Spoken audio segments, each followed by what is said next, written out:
We are Long way playing away. Legacy of the Crystal I don't Shard. think No they can one hear you, can hear Steph. me. No one can hear you.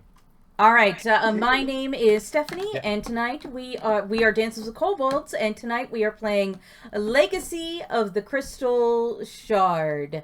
But before I let Patrick take it away, please go in the doobly-doo down below. Check out our sister shows and our Discord as part of the Heroes Wanted collective of shows, and also consider donating to Extra Life. Other than that, take it away, Patrick. Thank you, Stephanie. Yes, welcome everyone to episode 25 of Legacy of the Crystal Shard.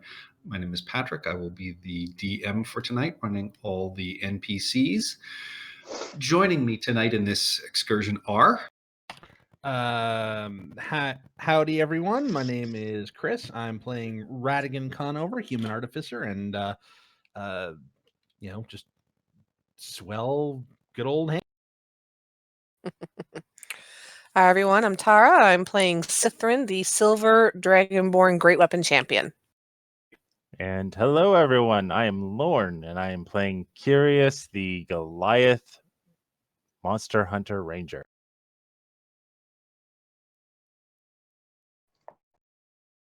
Brendan. Oh, yes, me. I am Brendan, and I am playing the Great Ezekiel, a wonderful, wonderful half-elven bard with a fancy, fancy new scarf and cloak. Hello, Nabil here. I'll be playing as Duo Bullstrike, a Minotaur barbarian following the path of the Ancestral Guardian. Hi, Ian, and I'll be playing Augustus Constantine, the Forge Cleric of Moradin. And I'm Stephanie, and I'm playing Cassandra Bowman Whitaker, divination wizard and fangirl extraordinaire. And last session, our group left the Ice Possum Lodge, continuing on their way to the city of Tourmaline. Along the way, you ran into Hedron's snow simulacrum at the river crossing, and whereas she opened her mouth to speak, you guys immediately attacked. Cassandra opened with her new fireball spell, cooking some wolves and burning some trees that were in the background. The winter wolves and Hedron herself were defeated as she exhorted you to leave the north, and that you were too late, that she already had the Scepter of the Winter King with her at her tower.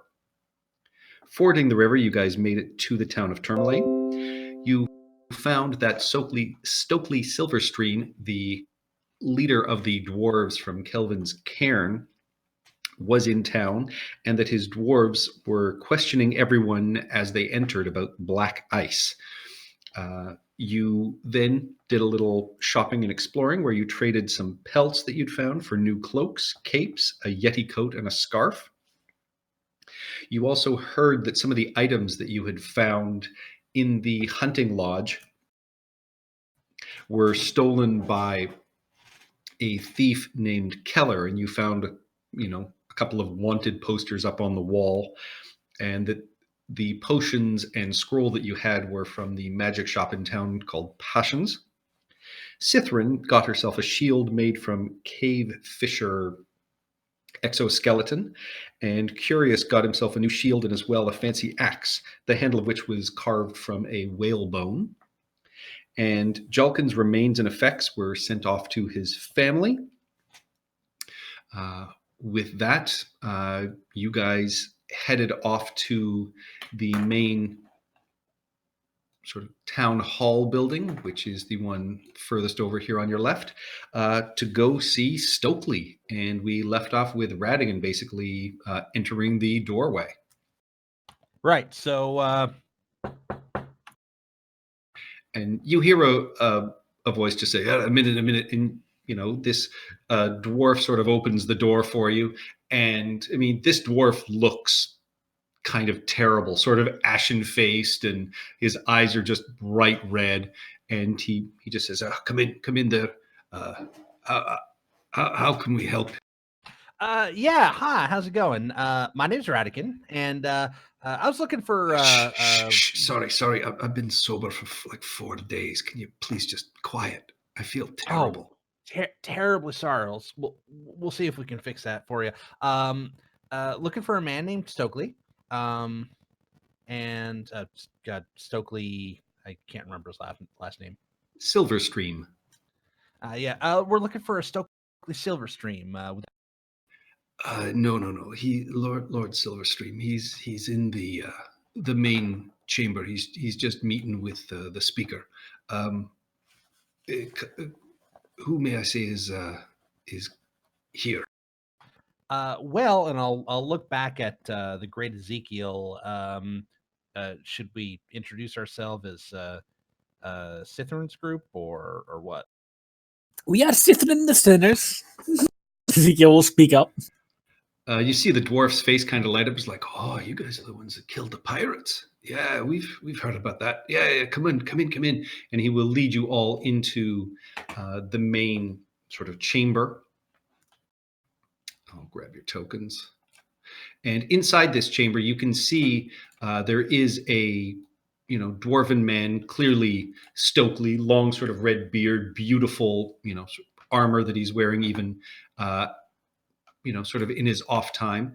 You also see there is this little halfling that you guys had seen in the tailor's shop who is also standing and seems to have been in the midst of sort of speaking. And also then behind a long wooden table, you see two women, one whose sort of serious demeanor breaks into a full smile as she sees you, and you recognize it as Duvessa Shane, the former speaker of Bryn Shander. The other woman standing next to her, she introduces as Speaker Shaylin Masthew, the speaker here of Tourmaline. And you see she's a sort of heavy-set straw blonde hair pulled back in braids, wearing a very, sort of heavy wool dress and a simple kind of apron. And you can see she's just tapping this really heavy brass wedding ring on top of the table. But Duvessa quickly sort of introduces you, lets everyone know what you did in Bryn Shander. And, there's some sort of nods and smiles all around. And this long-haired, sort of older man in the back, clearly wearing like a wizard's cloak, just sort of grins and smiles and says, well, I've met them before too. And he, reaches into his bag and sort of puts on a hat, and he quickly sort of turns into this bearded, rotund older man that you recognize as Master Pettywinkle, one of the merchants that you traveled up from Luskan with. Well, that'll save us a trip. We were going to go talk to you presently, actually. Looks like we're all here. Also, we should point out, not only did we help in Bryn Shander, we also helped in Kelvin's camp. And Stokely... we'll tell the story. Yeah, Stokely smiles and says, oh, I've already heard it. I've been in touch with my niece. She is a great heroine, and she definitely spoke up all the help you have done. There is very little the dwarves can do more than thank you, but we will find a way to absolutely repay our debts to you. And was nothing really? Well, and Stokely will tell you that, no, you ran off that Akar Kessel, and the black ice, we've got our dwarves scouring the land, and I gotta say, a lot of people really don't want to give it up, so we've got our work cut out for us, but we're gonna find every last piece of that cursed black ice and get rid of it.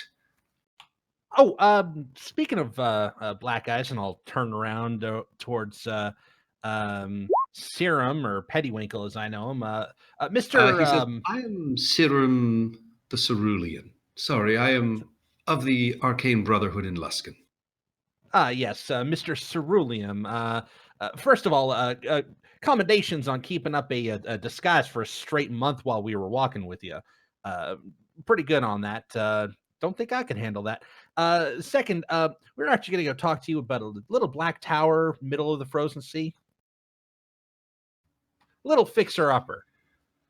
Place we should possibly evict some squatters from. He nods and says, I've heard this. That is not really why I am here. I was here because I have been looking for a great wizard from the Arcane Brotherhood that I need to bring back to Luskan with me. His name is Stephen Amber. and he has been studying with one of the white dragons up here in the north.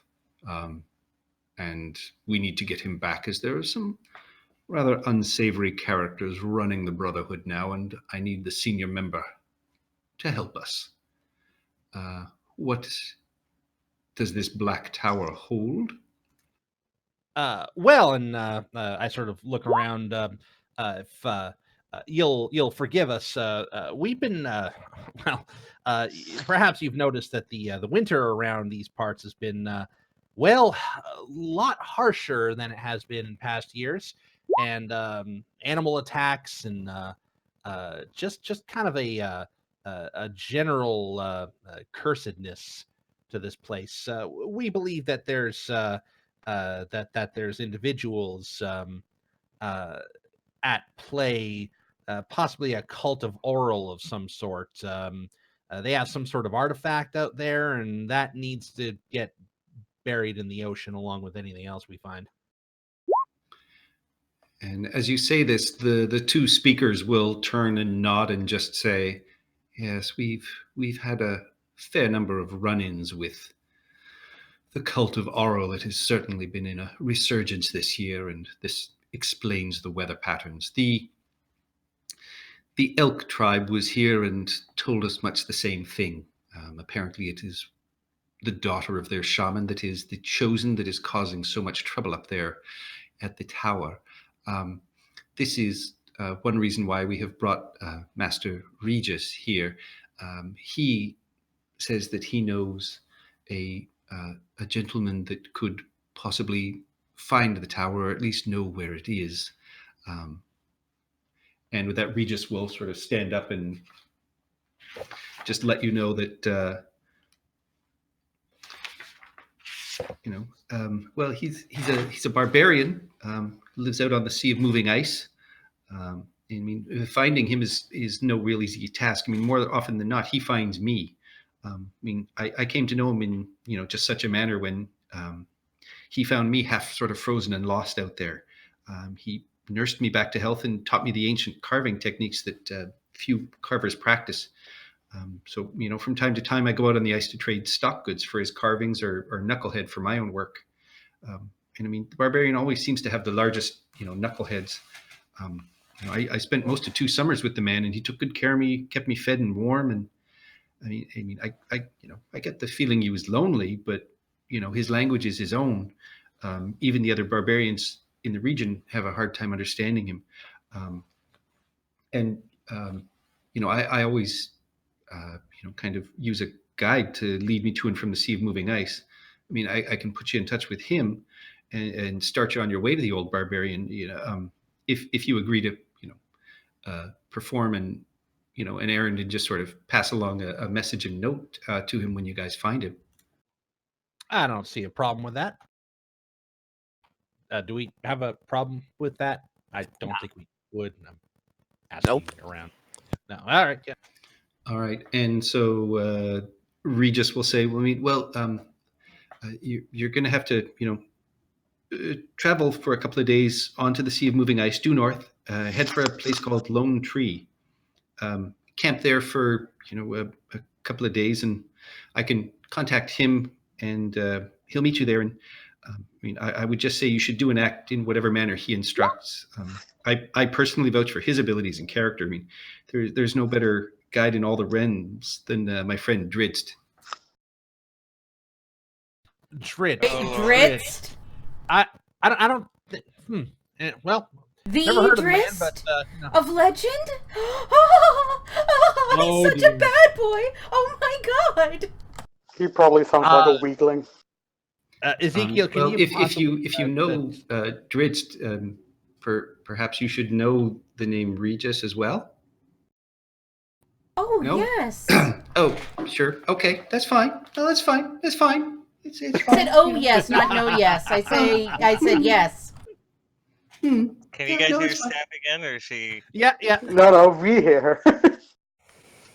Are you He's known also as Regis quite Mindpickers? dashing.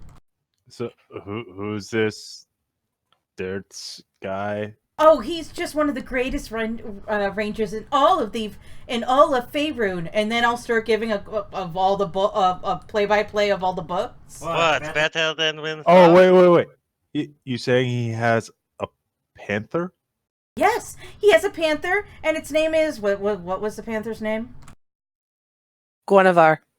Guinevere. And then that he guy's fell a in bit love of with a dick. Pettigrew, and then they had a wonderful romance.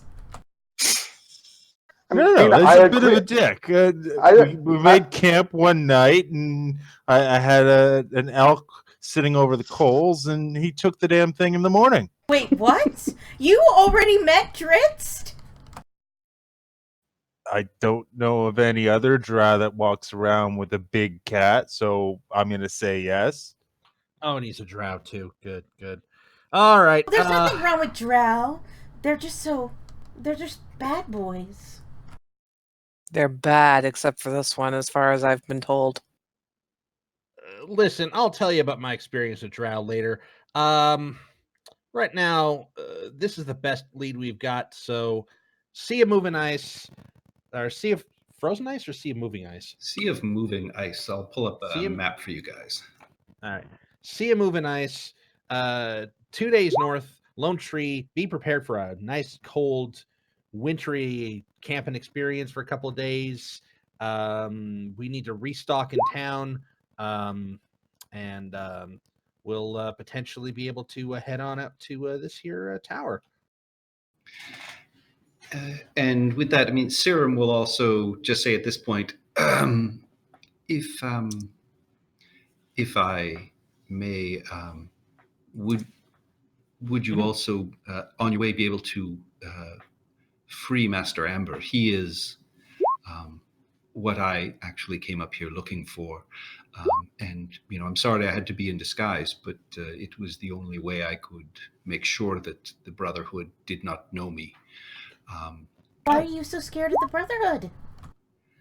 It's been infiltrated by people who are not in our best interests. People like Valish Gant, who, of course, has caused so much trouble in Bryn Shander and attempted to, take over from Speaker Shane here. And, you know, we've heard that he was behind part of the pirates from the speakers of Caer Koenig.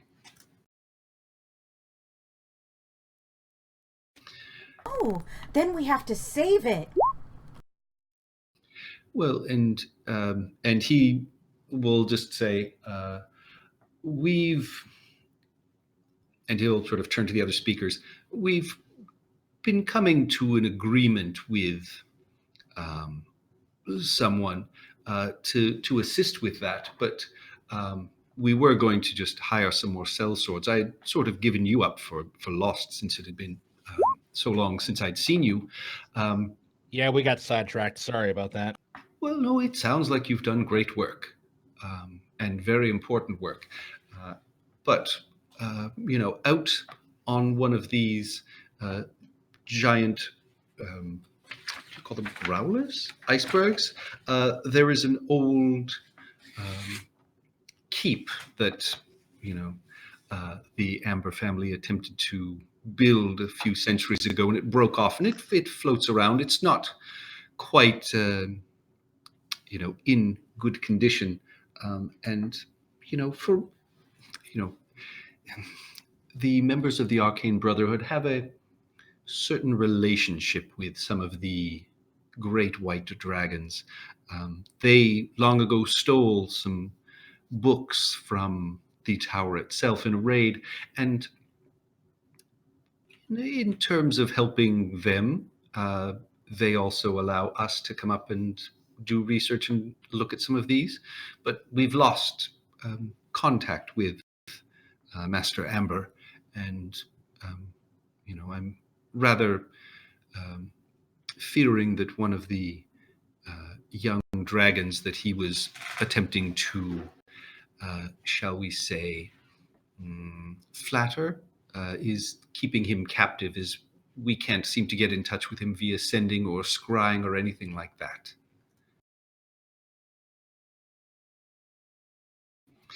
and they will lay out this map sort of on the table, and they will show you that you guys are about there right now. And so a couple of days trek would get you to the water, or you could take a boat down the Shengarn River, which will take you out into the sea. And they will tell you that, you can actually cross the sea of moving ice on foot, going from sort of glacier to glacier and iceberg to iceberg, or you can attempt to take boats, and you can get boats here, or they can have people out there to portage with you to go past, because they say the only other city out there is Ironmaster, and the dwarves don't let non-dwarves in. Why not? It's just a thing. And Stokely will sort of clear his throat and just say, they're just antisocial, and they really do not like non-dwarves. It would probably lead to your death if you actually tried to cross into Ironmaster itself. It's just stay away. Oh, Duly noted. That's rather unfortunate. I found dwarves to be hardworking and usually pretty honest. So don't know what's going on there. But hey, if it's going to mean our deaths, then I'm not one to play that game. So sure, we can avoid them there. Yes, we Yes, would. that rules out the river. Well, you can go down the river, just go past. You do not stop. But we still have to trade, and we still are allowed, passage up and down the river. We just, we leave goods at their dock and keep moving. Nobody actually stops and gets off. They're very good with trade, says Speaker Masthew. But yeah, we respect and we observe their privacy. It's very simple. And with that, you see Stokely just sort of knock on the table and is like, we have to go meet our guest. You're more than welcome to join us. This may in fact be a even faster way for you to travel, if you'll come with us. And he will, pick up, and you see one of the dwarves by the door kind of staggers and stumbles, and he just sort of pats him on the shoulder and is like, no, we'll be home soon. Don't worry. You just hang on. And the poor dwarf is just like, oh. He's like, I know you've been sober for days, but it's okay. You'll survive. And he pulls a little flask out and says, this is my own personal. Just take a sip. And the dwarf sort of gobbles it up like a child sort of drinking. It's like, and the dwarf hands it back. Stokely packs it away and leads you all outside, just sort of shaking his head and chuckling at how the members of the patrol and the rest of the Reghead barbarians have drunk this town dry. And he says, I've never seen my men look weaker. You mean there's no alcohol to be found anywhere? No, the town is dry. I know that we've sent a couple of people out to kill a couple more of the cave fishers so we can make some fire brandy and some other drinks and things with it. But we're waiting on even ale to be delivered from Rinshander and everywhere else. It's if us dwarves stayed here much longer, it'd be really, really sad. I can make things taste like ale with prestidigitation. I don't think that sort of subterfuge is going to help the situation. Not so much subterfuge. Well, you never know. It's sort of like when you're young and you, instead of getting real beer, you get that de-alcoholized beer, and everyone pretends they're getting wasted. What manner of foul vileness am I listening to? De-alcoholized beer? I've never heard of such an evil and terrifying concoction. Oh, they give it to invalids and the the old folks. I think I'd rather be dead. Maybe you are right now. And Stokely says, I'd be willing to try that for my men, but we're really going to be heading out almost as soon as I'm done this meeting here. We need to get back to the cairn and get our home fires burning again. And they lead you, just outside to the edge of town, and you're on this huge windswept kind of plain, and you can, see there's massive white sort of storm clouds that are hanging over it. It's still lightly snowing, and Stokely turns to one of his men, who pulls out a horn and blasts this,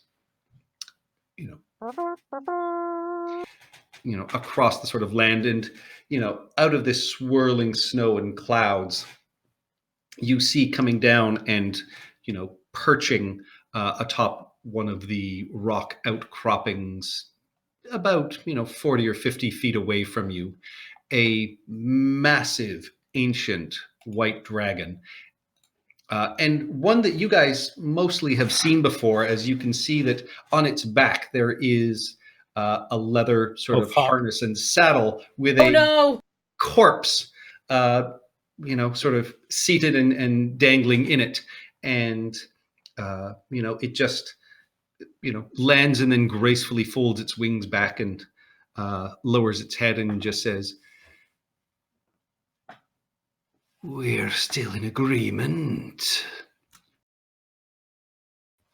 And Sirim will step forward and just say, yes, oh great icing death. We I believe we have struck an agreement with these heroes here that in exchange for my friend Amber, these heroes will take care of the usurper of Oral and return things as they are. And the dragon will just say, "Outstanding. My master is very displeased with somebody else trying to hold the reins of the land."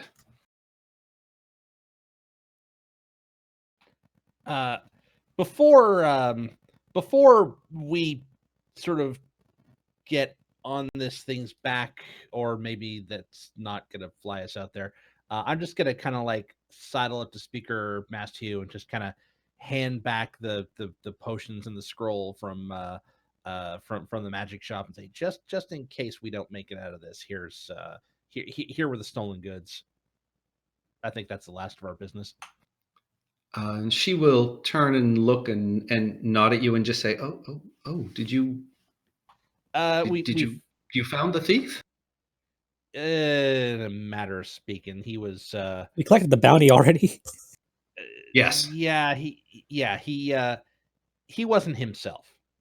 We'll put it that way. We were forced to dispatch him. We've given the town guard the notice of where his remains are, and then we found these.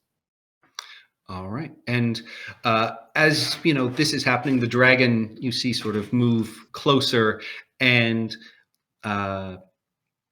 as you sort of push or shove Duma aside, you can just see the dragon's nostrils kind of flare, and you Ezekiel just almost catch a little glint in the eye of the corpse. You're not sure if it's sun reflecting or something else, but the dragon's head kind of snaps up and just says, "Yes, master, I smell them. I smell them." And you see it, sort of looking over and scouring, and just says, "Those are the rude people. How dare you bring them in front of me?" No. Brewmaster's arm away. It's just him. It was a misunderstanding. I will not work with these people. Never. And he will turn to Serum and just say, "If you work with them, you will not have my aid. I won't help, but I won't stop my progeny from doing what sees fit. You are on your own." And will screech and, sort of turn and look back at its master and just says, "Look at his arm. It was barely found and put on in time. I don't know why you were so terrible to me." And We're immediately. sorry. Can somebody try and reason with this dragon? This If dragon, I it'll think, is beyond stop, reason. yeah, I think it's taken off, right? Sithrin was not there for that encounter, so she has no idea what to say. Neither was Radicus curious. just kind of stands Hey, there with his friend, mouth open. glorious icing death. We understand that you do not wish to work with us, but we would like to extend our sincerest apologies for our friend Duma here. He is. He was confused by the situation. It was not just him, it was also the horseman. What did the horseman do? What did Gus do? I don't remember, but I'm looking at the ground and like doing the. Gus like, attempted to distract the dragon. He and merely wished to save Duma the embarrassment, which he failed to do. Again, we apologize most sincerely for our transgressions. roll and me a understand persuasion that you do check. not wish to aid us. Quick, what are your portents? Oh shit! I didn't roll my Same portents day. today. It's the same day as previous, isn't it? Yes. Yes. Hold on. My You have a good portents- one. I think I you have a have No, they were 16. both low. They were both low. They were like No, a 16 and 4. 16 and 4. Okay. Do you want to take the 16? Add a guidance. Add a I've guidance. already said you guys can't ask for portents. Oh. I Roll choose 'em. to give this portent away.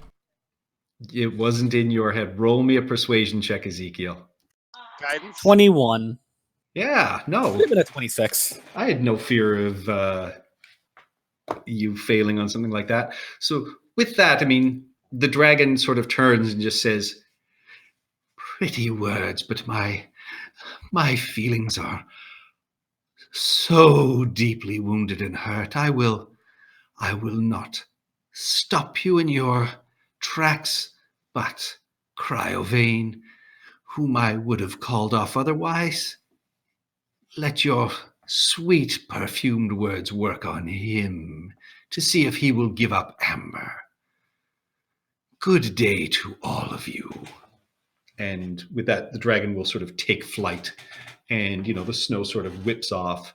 And as it flies away, you can just sort of hear Duvessa Shane kind of mutter under her breath, "It's like, well, that was a fine plan we had that's flying away."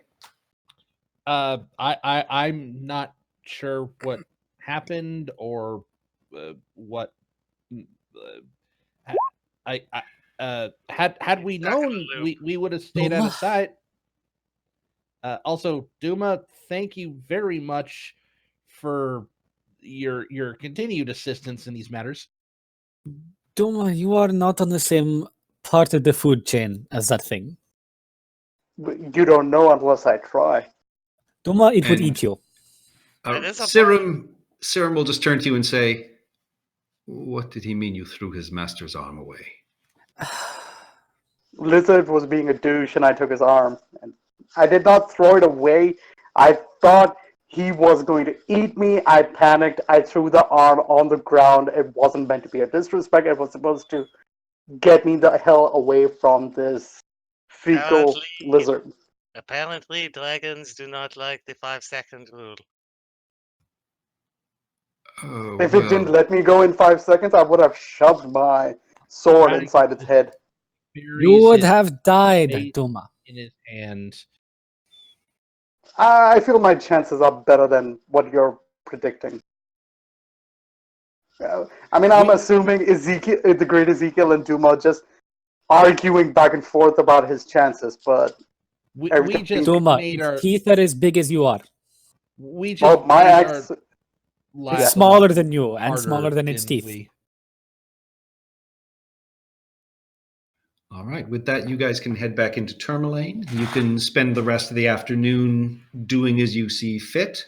Is Ezekiel there has anything else you guys wanted to pick up? I mean, Speaker Mastu will, ensure you guys have a couple of weeks of rations and any equipment and anything you need. The city is just going to provide for you. sleigh, a few sleds, maybe I'm not some. pulling. Are there dogs? Are there sled dogs? There are sled dogs, and they said they will send a couple of people to portage with you up until the water. So they will, allow you guys to get to where you are going. But after that, you're presumably going to be on your own. I need some burned mistletoe leaves and sprigs of spruce. You can I just need use a good druidic pile of focus ash. now. That was one of the I like- benefits from the new Unearthed Arcana. I know, but I like the thought of, literally I take a bunch of ash and throw it over us, and then we pass without trace. All right. She will Um, say, "Well, you can go to Passions. She certainly keeps all of that for us here in town. Yeah, She may well want to thank you for returning everything as well." Yeah, we'll actually take those potions and that scroll back. We'll take them over there. We're good delivery people, anyways. Maybe not great dragon diplomats, as it turns out. Duma, come on, let's go. I will Fine. need to pick up some coke. I need plenty of ale to make me forget that wizard. Yeah, there's a I problem with that. would like I would like the party to meet one time before we go in private. Absolutely. So with that, you guys head over to Passions, and you see it's a sort of small magic shop. There's a halfling man who is behind the counter, and he welcomes you as you sort of come in, and the bell sort of rings over top. You can see, it's small but well laid out. There's potions and salves and different kinds of simple goods that are laid out.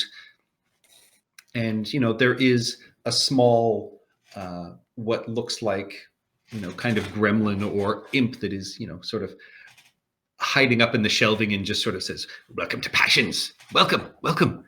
All your needs for Tourmaline, we can help you here." And Passion will just sort of say, "Yes. Welcome. How may I assist you today?" I'll hand the stuff off to Ezekiel. We found these things, which I believe you have lost, and we would like to return them. And you And see I will this just hand them all huge- to him. All right, you put them down on the counter, and he just sort of smiles and just, "Oh, that's so wonderful." But and you see he sort of counts everything up, and he's like, I will say, and you see him, he pulls the sort of healing potions out, and he says, "Please take these," and he'll reach down below and pull out. And he's like, I've only had time to make a few more since everything was stolen by Keller, and so I can certainly offer you some healing potions, one for each of you on the house. And Ooh. he Tip of the hat. kind of roots around, and he says, "Oh, well, this might have some value to you." And he pulls out an old scroll case that he opens up and unfurls a sort of map, and he says, this was brought in a couple of years ago by somebody from the Vale just south of the mountains, and it supposedly leads to quite a rich trove of magical artifacts and items that I simply have not had time to get to, but great adventurers like yourselves might find some use for it.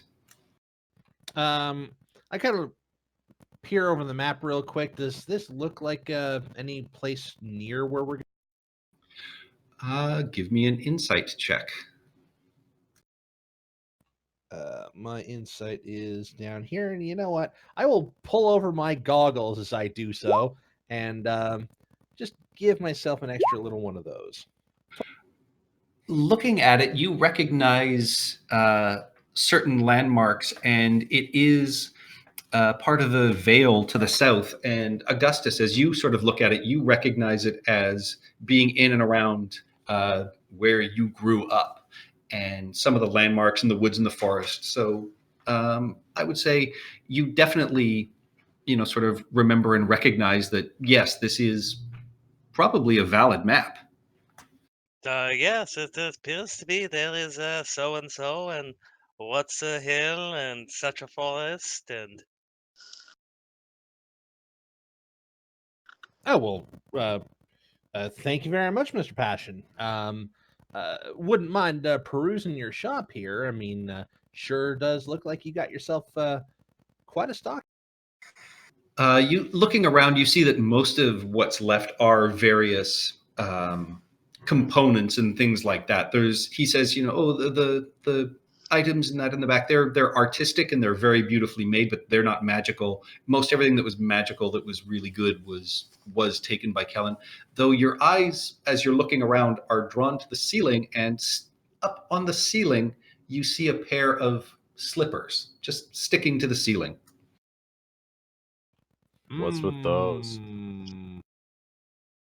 And he sighs and he just says, "Oh, they're slippers I got a couple of seasons ago, and I fell out while I was trying to test them, and for the life of me, I just can't get back up there, and they do nothing but taunt me up on the ceiling. I have always wine. offered." How tall is the Eddie- ceiling? The ceiling is about 15 feet high, and he says, anyone who purchases anything is always welcome to try and climb up and get inside them. It's not easy, and you have to do it without magic, without trickery. If you can do it on your own, they are yours. I'll would buy like to another try. potion. I will buy a potion and give it a try. So roughly 10 feet long for a centaur.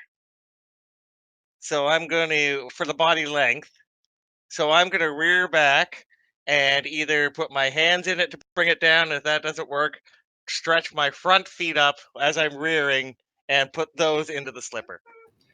Yeah, you cannot reach it from the ceiling. Like, you would have to actually climb up and hang in them.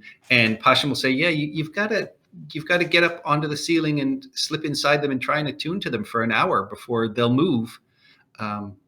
That's really the hard part. Most people fall long before that happens. So I will put a piece of little scrap paper that I've written my shopping list on in front of the table and said, "I need these, and I'd like to give it a try."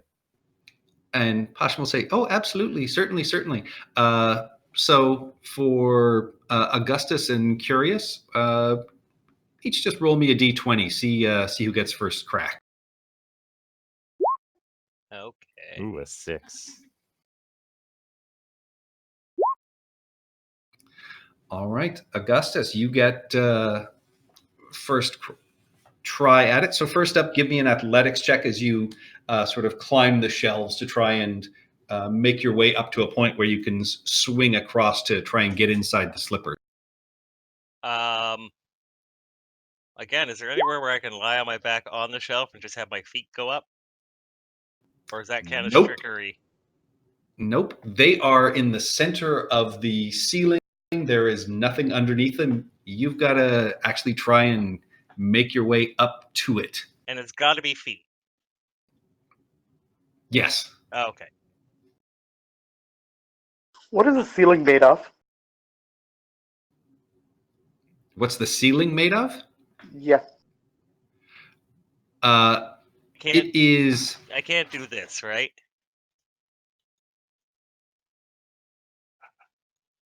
No, you cannot. Brilliant. Okay, How I'll give it a about try. It's This the is athletics a skill challenge. Hey, I just beat the skill challenge. Stephanie, you need Nope. to drag your viewport and Twitch over and show everyone Ian's amazing art. Or just Real zoom quick out. before he deletes it. this is what Augustus looks like? Oh. All right, my turn to try. Yes, with that, because you cast a spell, you are immediately. Oh, that's trickery. Imp in Yeah, the okay, ceiling yeah, also it goes, took me out. cheater! And so yeah, you are already disqualified. I wouldn't have cast it anyway. Just go with the 9. I forgot about the trickery bit. A 9 is not enough. You need a 10 to clamber up onto the shelves to make it up to the ceiling itself. All right. Passion will absolutely find a couple flasks of alchemist fire for you. Sweet. And as he is collecting your ingredients, Curious, give me an athletics check, please. I'm gonna cash in that inspiration you gave me for forever ago. All right. I So kind of athletics, want these boots. athletics check first off is just to try and 22. Oh, I was about So to yeah, do. you climb up. You climb up to the ceiling. You are there. Now give me an acrobatics check as you have to leap across, grab on, flip around, and get your feet inside. Nat 20. Nat 20. You are easily able to reach out, and you guys are kind of surprised. And Bardic Inspiration is not going to work in your favor, Ezekiel. Oh, it doesn't. It doesn't count as magic. That's trickery. It does. Oh, never It mind is then. trickery. I said no. There is no assistance allowed. But yes, Curious, you guys are actually surprised at how he is able to sort of reach out, leap across, get his hands in, and nimbly and acrobatically like flip himself around, and you get your feet inside. Oh, hello. And Passion at this point, just sort of claps and smiles and says, "Well, now all you have to do is stay up there for an hour." And after 15 minutes, the blood is starting to rush to your face. You're starting to feel a little heavy. Give me a Constitution saving throw, please. Ah, nuts. Yeah, unfortunately, with that, you just start getting a little sort of dizzy. Your head starts spinning, and you come crashing down onto the ground where there is a pile of sort of furs and things that Passion has put down. So you land gently and don't take any damage. I would like to Radigan put But up. you do fall out of the slippers. Radigan goes and fetches a ladder. That's cheating. How is Is that it? cheating? He didn't There is say no- not to use a ladder. There is no trickery involved. I am doing everything out in the open. But how are you going to balance yourself on the ladder and stay in the Well, slippers at the same time? obviously, Wait, Passion looks at you, Radigan, and just says, "Sir, I appreciate the humor, but unfortunately, that does go against the spirit of the agreement." All right, Radigan will put the ladder away. So spirit of the agreement, eh? So I got to basically hold myself up there by my fingernails for an hour. By your feet, you need to have your feet in the shoes to Oh, make yes. them work, sir. Well, yes, but like once I have my feet in the shoes, presumably I've got to like curl my toes up and sort of keep myself hanging upside down. Well, it seems that you should just bend over and grab your feet and hold on because they're already stuck to the ceiling, right? It's like a good hand hold. All right, so athletics and then acrobatics, right? Yep, athletics to climb up the side and you're able to make it up top to the shelves, up to the ceiling. Now give me an acrobatics to swing across to the shoes. All right, As they say, grab your ankles and kiss your ass goodbye. someone give me a drum roll, please. drum roll. Wait. Hold off on that. Gus will start rapping out the execution drum roll on the counter. You leap across. You do manage to grab hold of these slippers, but in trying to turn yourself upside down, your fingers just cannot hold on, and you slip down, and you are caught by Duma before you hit the ground, and then just sort of turned back right side up. Ha! My hero. Again. Sithrin's going to give it a shot. Just to see if she can. Dumo's gonna go after Slytherin. Nope. Slytherin, yes, you attempt to even sort of climb up the side, and unfortunately, just sort of slip in something that's sort of wet and slick and cannot make it up even to the ceiling. You're still laughing a little too hard at Radigan slipping out. Yep.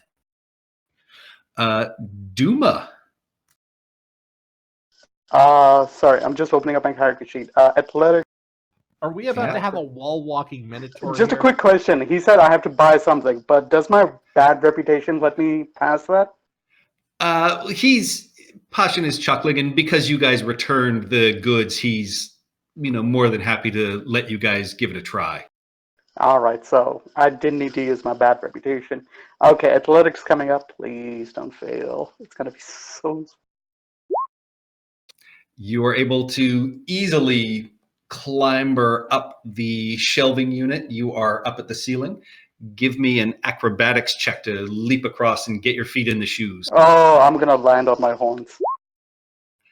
Yeah, you leap out. You don't even, like, your fingers just scratch the slippers across the ceiling, and you realize, oh no. And you just keep going and start falling. And Curious is able to sort of grab hold of you before you crash down through one of the shelving stands here in the shop. I had to try. All right, my friends, allow me to show you the proper way to do this. Shakil's gonna try it. Radigan just sort of like. I leans believe in back and you. watches. This is going to be hilarious. All right, athletics.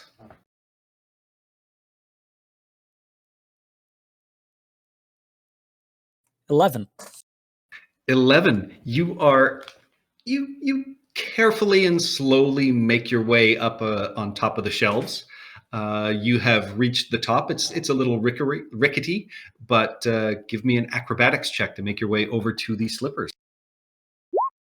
Oh, You go to reach off of them, and your feet just give way underneath you. And unfortunately, nobody is there to actually catch you. You slip backwards, catching the back of your head on the top of the sort of shelf and fall down. Oh, And I will say, with a natural 1, you actually do take 9 bludgeoning damage. You sort of tumble to the ground. oh, Toma, you were supposed to catch me. Curious is holding me. I can't catch you. I would have set you down like the minute you got your legs back under you. Okay. I thought Yeah, we were catch. supposed to, Toma. Gently set you on your Passion feet. will, Passion will look across at you, Cassandra, and say, "Are you going to try, Miss?" Well, you know what? I'm gonna try it. Why don't we just cut the ceiling around it and just bring it down? That's not a part of the game. It's all a part of the game, Duma. All right, so it's a athletics, Radigan then walks it's an acrobatics check, and then it's a con save. Then it's multiple con saves. How I'll many be with con you. saves? Please. Every 15 minutes. So 4. 4. So first up, give me an athletics check. Did I use my portent for this or not? Can I try again if I fail? No, 1 chance per customer. All right, I'm going to use my portent for this, so I earn a 16 on my strength check. All right. Minus So yeah, 2? you climb up and you are able to make it to the top of the shelves. Give me an acrobatics check to 20! leap out and grab on. You are easily able to reach out. You get your hands on them.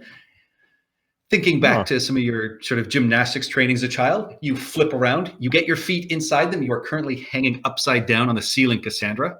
I get under her to get ready to catch her if she falls. Oh, Ooh, she's now. Do you want to make this Constitution save, or do you Oh, want I to fall into do. I want Curious's this arms? Constitution save. God damn all right. it. After about 15 minutes, the blood is rushing to your head. You can start to feel it just like in your ears. Give me a Constitution save. Come on, Cassandra.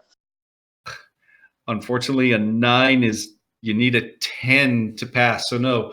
Again, your eyes get a little heavy. You start going a little dizzy. You fall down, but into the waiting arms of Curious. Oh, hello. Not as easy as it looks, is it? Oh, no. No, not at all curious. Not Well, all of we've us all are as just limber failed. as you. I then put you down. Ah! I will tell tale of these wonderful pair of boots. You will have many customers coming to try to get them. He says, "Well, that's good as long as they're customers. Lord knows I got enough bumps on my noggin from failing to get into them enough times." Friend, And you hear have- the imp in the corner just, "That's damn right." And he's like, "Quiet, you." You have an imp. Why not have the imp get them for you? Have you ever met an imp, sir? Does it not serve you? not in that way. Question. Yes. Would you allowed a creature that could fly to have gone up there and fiddled with it? No, I mean, we don't allow. I had an Aarakocra lady here about 6 months ago that was interested in that, but I mean, it's just a little too easy. Why don't I if mean, you I just figure want them whoever down? earns them can have. Okay. If you Fair just enough. want them down, why don't you just build a scaffolding and lie down on your back and put your feet in it? It doesn't want them Radigan pulls down. out a hammer and a saw I'm and says, a "I can have little one up too for you in 10 stubborn." minutes." He just says, thanks. I'm just a little too stubborn. And I mean, frankly, they're a reminder of my own sort of folly and foolishness at not taking things seriously. So it's good for me in its own way. Well, at least it's an attraction that brings in the customers and Absolutely. the curious and, foolhardy adventurers alike, as it turns out. Best of both worlds. Long days, pleasant nights to all of you. I say you could, you should go have a drink, but we're unfortunately out of just about everything here. But I go over to the Blue Clam and get Vernon's spiced chowder. It's absolutely delicious. Ooh, we're gonna have to try. Will do, sir. And Radigan will tip his hat and say, pleasant meeting you, and good fun and games to be had by all. Thank you, Sai. Best to everyone. And you guys make your way out, and you realize it's really starting to get dark. It is now, very close in the evening, and you're far enough north that the sun simply does not stay up very long. You are able to find your way over to the small sort of tavern restaurant, and it's a beautiful old wooden establishment. There's a good large fire pit in the center of it that has roasted meat rotating on spits directly over top of the flames. There's just this beautiful smell, and you're welcomed in. And Vernon is this large sort of green half orc who offers you a seat and says, "I'm sorry, we have no alcohol right now, but we have food. I have some fresh water and a little bit of honey water, or I have some winter berry juice. That's about all I can offer." I can yeah, make the we'd winter heard. berry juice taste like wine for anyone who's interested. Oh, and everybody who's in the bar just immediately turns and says, "Oh, yes, please. Yes, please. I'll give you a Presentation. sip for that." Presentation. Like What's your wine. favorite? It does not get you drunk. Shh, don't tell anyone. They were willing to pay. Yes, and they would have liked their money back after there was no booze. I wasn't going to charge them. I just wanted them Hey, to be happy. Yeah, she wasn't fraudulently advertising. She said it would taste like wine. Thank you. We'll take some spicy stew Trust over me, here if you don't mind. promising free booze and then not delivering free booze is not a good He said idea. taste like. And everybody that sort of shows you their glass, you cast your prestidigitation, and they take a sip and they smile. And it's like, "Oh, it's delicious. It's wonderful. Thank you ever so much." And Vernon sort of says, "Oh, are you willing to stick around maybe, and you could make a few dwarves happy?" Yes, absolutely. Can I have some of that spicy chili? It's chowder, spicy chowder. It's Chowder, yes. and yeah, Ciao, Bell. he scoops out of this huge iron cauldron, and you guys get these warm bowls of a spiced clam chowder, which is surprisingly tasty. Say it again, Frenchie. Mmm. Ciao, And Bell. with that, you guys are also able to hunker down in the corner, have yourselves a bit of privacy, so you can meet and discuss as you wanted to see fit. Friends. We have been together for a long time, most of us, Unfortunately. and I do not see fit to keep this a secret any longer. The conversation earlier made me decide to do this. And Ezekiel is going to, facing away from the rest of the room, lift up his mask and wipe away some of You're even more handsome than I thought. and he's going to reveal the dark skin of a half drow. Yeah. Does just truly conquer all. Gus will look around. Yeah. Is anyone surprised? Well, I mean, out of character, you're probably not Yeah. surprised because it's been mentioned a few times. Radigan spotted it. I think Sithrin did too. Sithrin, Radigan, and I believe Cassandra knew. Yeah. So Sithrin will just Or- nod and just be like, Noticed. thank you, and just basically, thank you for telling us. Thank you for trusting us with this. Yeah, it's not a big Duma's just going, you look the same as everyone else, just darker. Yeah, Curious is like, whatever. Whatevs. And well, Duma goes back to crying. There's no alcohol over here. Life's not worth living. I elbow Doom in the ribs. Grow up. Oh. Here, You guys here, this'll probably taste have like some booze of alcohol. your own. That too. Yeah, I think Gus has some. I have a secret bottle of wine that I'm not telling anybody. That's for me tonight. Yeah, Gus probably has the sacramental wine. Well, there's things here we can bless. We could bless this bush. We could bless this tree. You'll bless everything until you get for schnick. Exactly.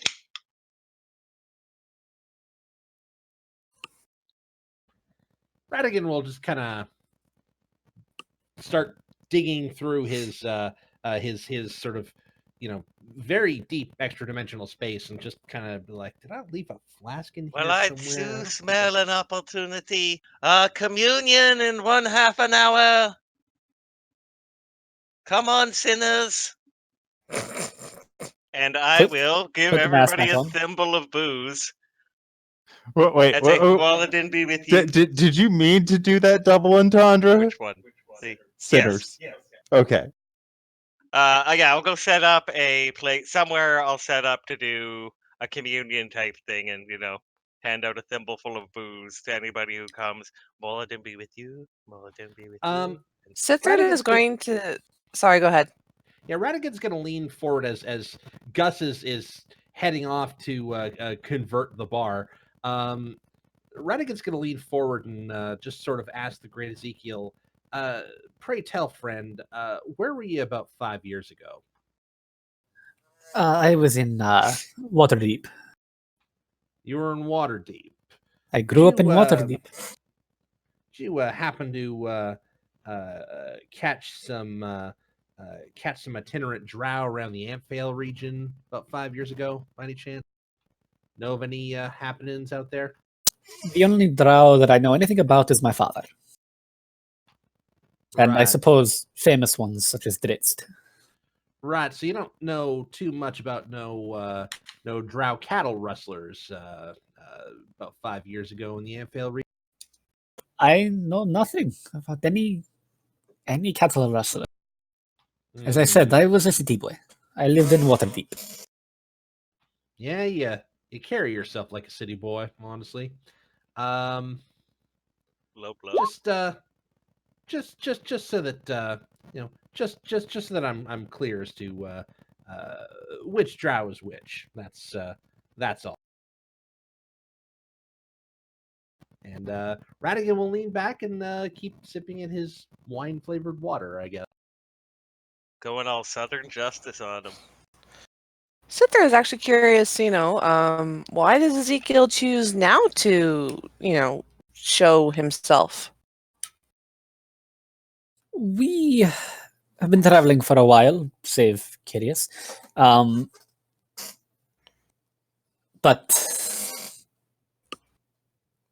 the conversation we had about Dritzt, about people's feelings towards drow.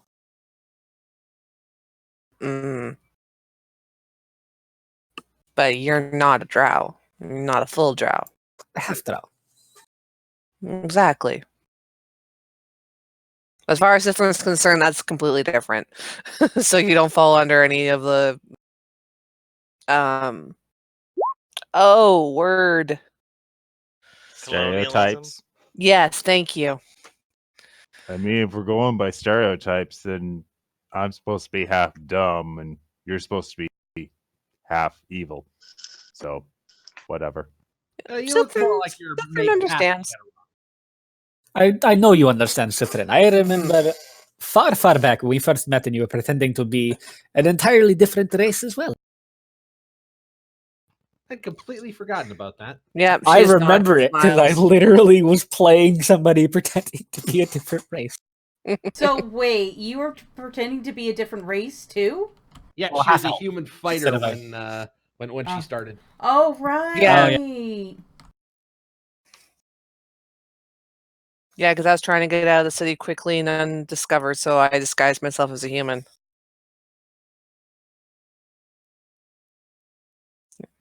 So, Ezekiel, you do realize that she'll look around to the group that if any of the townsfolk were to come against you, we would stand beside you. Yes. Oh, I don't have no doubt of that. You are good Excellent. friends. Excellent. And she'll raise a toast to you. Not like, announce it to the bar. She'll just like lift her glass and like, Oh, he's got the Climber. mask back on. yeah. But still, like, she's not going to want to draw attention to him. She's going to lift her glass, just kind of nod at him. Yeah, that's it. Oh my god, I just realized I have darkness now because we're level 5. Nice. I forgot about that. Not only am I a drought everybody, oh my god, look, I have abilities. Humans All don't right. get abilities at level 5. Who's coming to help me If that- do the sacrament? Not even the variant ones. I'll help As you long do the as- sacrament. As long as he has Well, I get something to to give me to drink, I'll sacrament everything. Malden be with you. Malden be with you.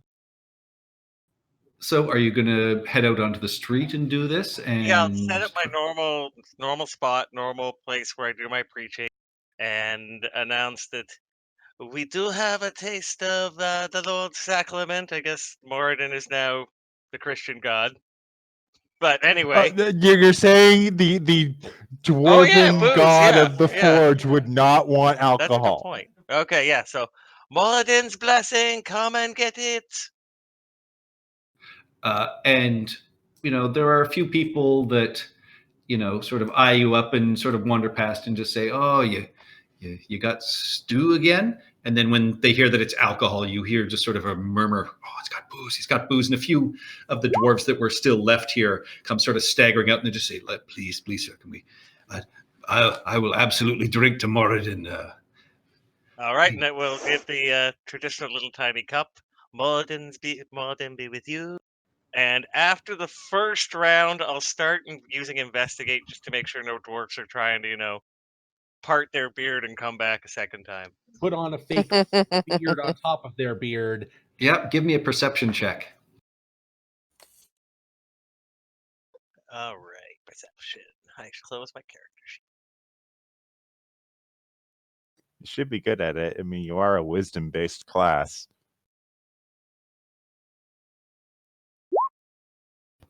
You catch a couple of dwarves that are, sort of making their way back in through the line. Some that have, they've. Oh, please, just. I mean, of course, we actually worship Moradin. Please, just one more little taste, sir. Oh no, you must wait till everybody has had it. Then we will see. Dwarven And- alcoholics are a sad sight. They are. They're just. Isn't that all dwarves, though? I mean the alcoholic ones specifically. I've been sober for 4 days, sir. It's the worst feeling I've ever had in my life. Oh, I know you are hurting, but look to Moradin, and soon it will pass. Moradin be with you. Moradin be with you. All right. And then he turns to Cassandra and just says, "I hear you can flavor it. Can you make my water skin taste like ale for me, mate?" Absolutely. Da da da da da da da da. And there you go. And yeah, he drinks and you see a smile across his face. He's like, "Oh, it's delicious. Thank you ever so much." Oh, gonna and so start yeah, he'll hopping wander things off drinking. What was that? That they're gonna start hopping paint thinner if they can get their hands on it. With that, is there anything else you guys wanted to do before you headed out on your trek? We still haven't really decided if we wanted to boat across or try to like Boat. trek across on yeah, so Radigan's gonna kind of start scouring the town for a boat. Zeke,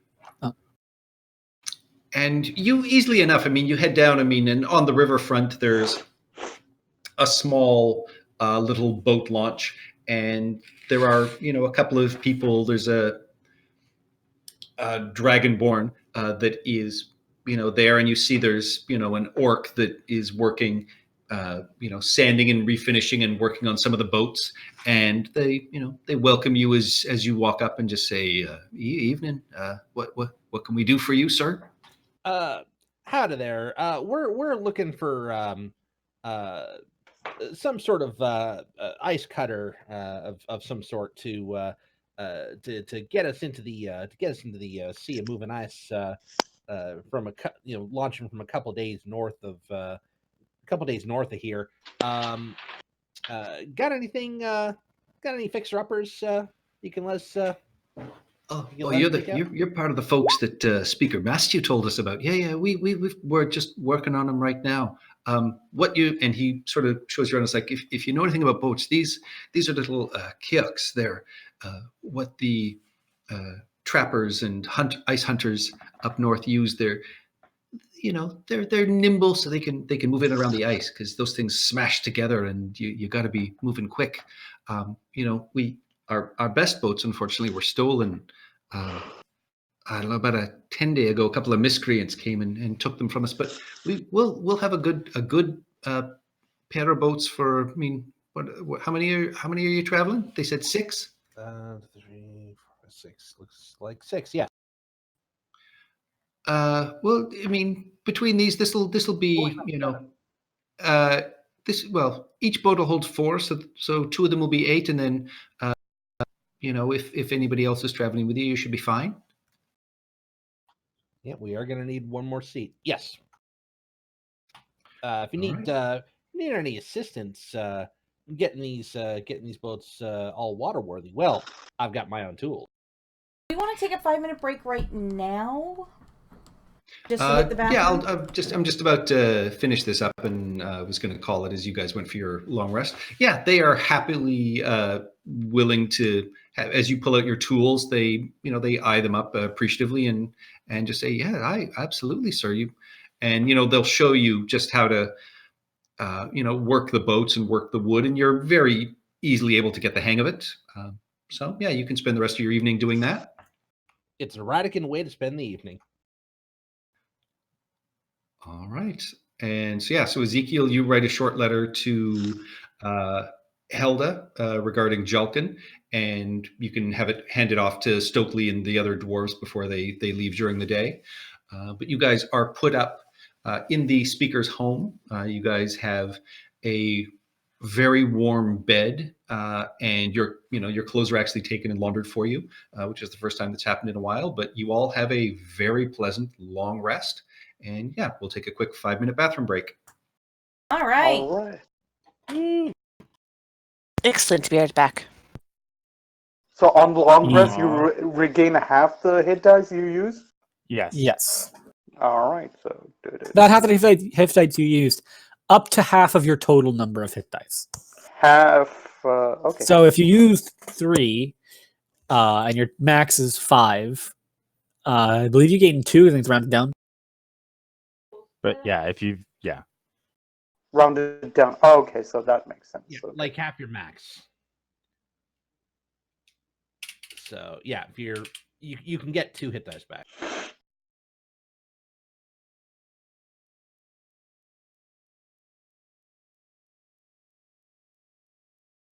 All right. So yeah, I think we're good. All right.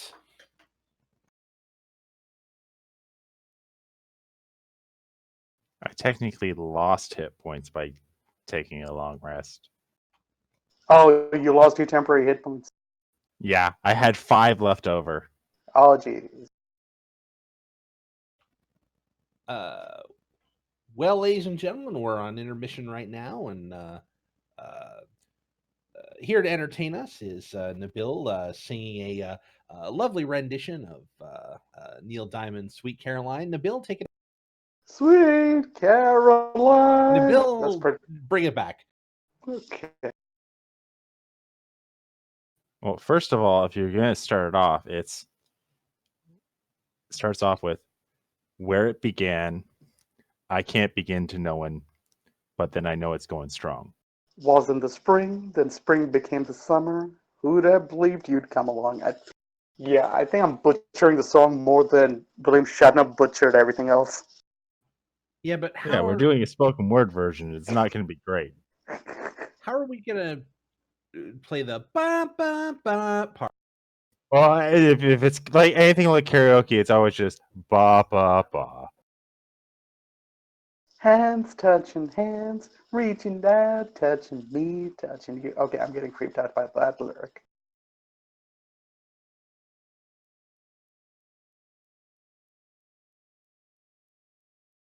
How about if I just do an Indian accent version of Jolene? That would be interesting. Jolene, Jolene, Jolene, Jolene. Please don't take a bad man. That's pretty much it.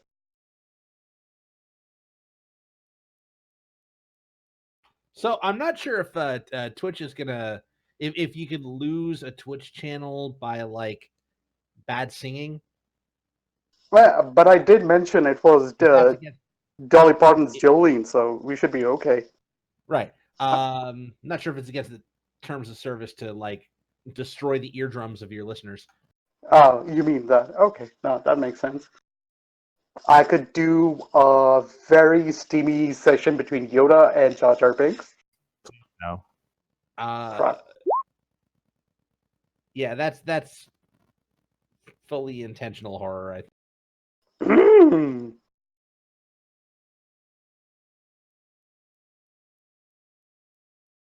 I'm glad no one else is listening to that Back. What are we listening to? intermission crazy. Let's all go to the. I thought you guys would have a real shot at those spider slippers. I'm kind of shocked that only I'm two of you even surprised. got into them. I'm surprised 2 of us got into them, and it was me and the wizard. I'm still upset. I feel my solution was the best solution. I mean, couldn't one of us stand on top of each other? I mean, I'm 6 foot. I'm almost 7 feet. I mean, isn't someone? Handstand. Put your horns in the ground for stabilization. Well, you say and you're put your hooves in. 7 feet? I'm almost 7 feet. I'm So 7'4". So no, even rounding it up, we still can't make it. No, we can make it. Doom and Julkin can make a great little totem pole, and we could have easily just walked away with them. I'm pretty sure Gus is the only one who could do it if I rear up, because 10 feet long, plus the height of my legs, plus the length of my front legs, which are feet, into the slippers. But you still need to lean against something if you're going to stand on your hind legs. Yes, I brace against the ceiling with my hands because I still have my torso and my arms. I don't think your front legs could reach the ceiling, even if you stand. Can you? They might not bend that way, yeah. I mean, I don't mind. I mean, I could stand in front of you. You could lean against me. Well, we have to do it individually. That's the problem. I mean, individually curious would be the one to try the shoes on, the slippers. I was just trying to figure out various mechanical ways of cheating. I mean, I could destroy the ceiling. I said that. I mean, no, I thought. What? Oh, good. Destroy the ceiling? We saw that. No, I'm going what to the Craig Cat. Oh. Yeah, there's not actually going to be a fight, I don't think, but I'm going to probably just try and I could just narrate through this. Hey, the spine of the world is labeling the spine of the book. And also from Wheel of Time. Lame. The Sea of Moving Ice. I have actually had something run in that area once. You also went to it in Storm King's Thunder. We went a lot of places in Storm King's Thunder. When did we go there in Storm King's Thunder? To remember the boat That was the trackless sea. near the Sea of Moving Ice, right? Yeah, the trackless sea is just south of it. Okay. No, I've actually done something in the Sea of Moving Ice on one of those ice floes. Yeah, this Arlsbarg here in Tyranny of Dragons, Rise of Tiamat, that you can actually go there to a white dragon's lair. Oh, really? Is it? I thought it was something else. It seems like Orlsbarg is the sort of place that We should No, it's not. It's not Arlsvarg. You're thinking of. Oh, right, Arlsbarg is the frost Hoya giant. the Gatten. Yeah, Orlsbarg is where the frost giant Jarl in Storm King's Thunder is. didn't we fight that guy in at the end of our 2-year campaign? Jarl, whatever his name was. No, we fought a different one. We fought the one out of against the giants. Oh, okay. That's a good one. I actually Jeff, should is finish everybody back? running Do I that at check, some or- day. Everyone back? Is everybody back? Yep. Yes. I'm here. I'm assuming. Okay, everyone's here. Is Brendan here? I am here. All right. In the morning, you guys wake, you bundle up, you meet your porters. You have dog sleds that are also packing your snowshoes, the boats, and your rations. And so you guys travel across the Dale, and it takes a couple of days.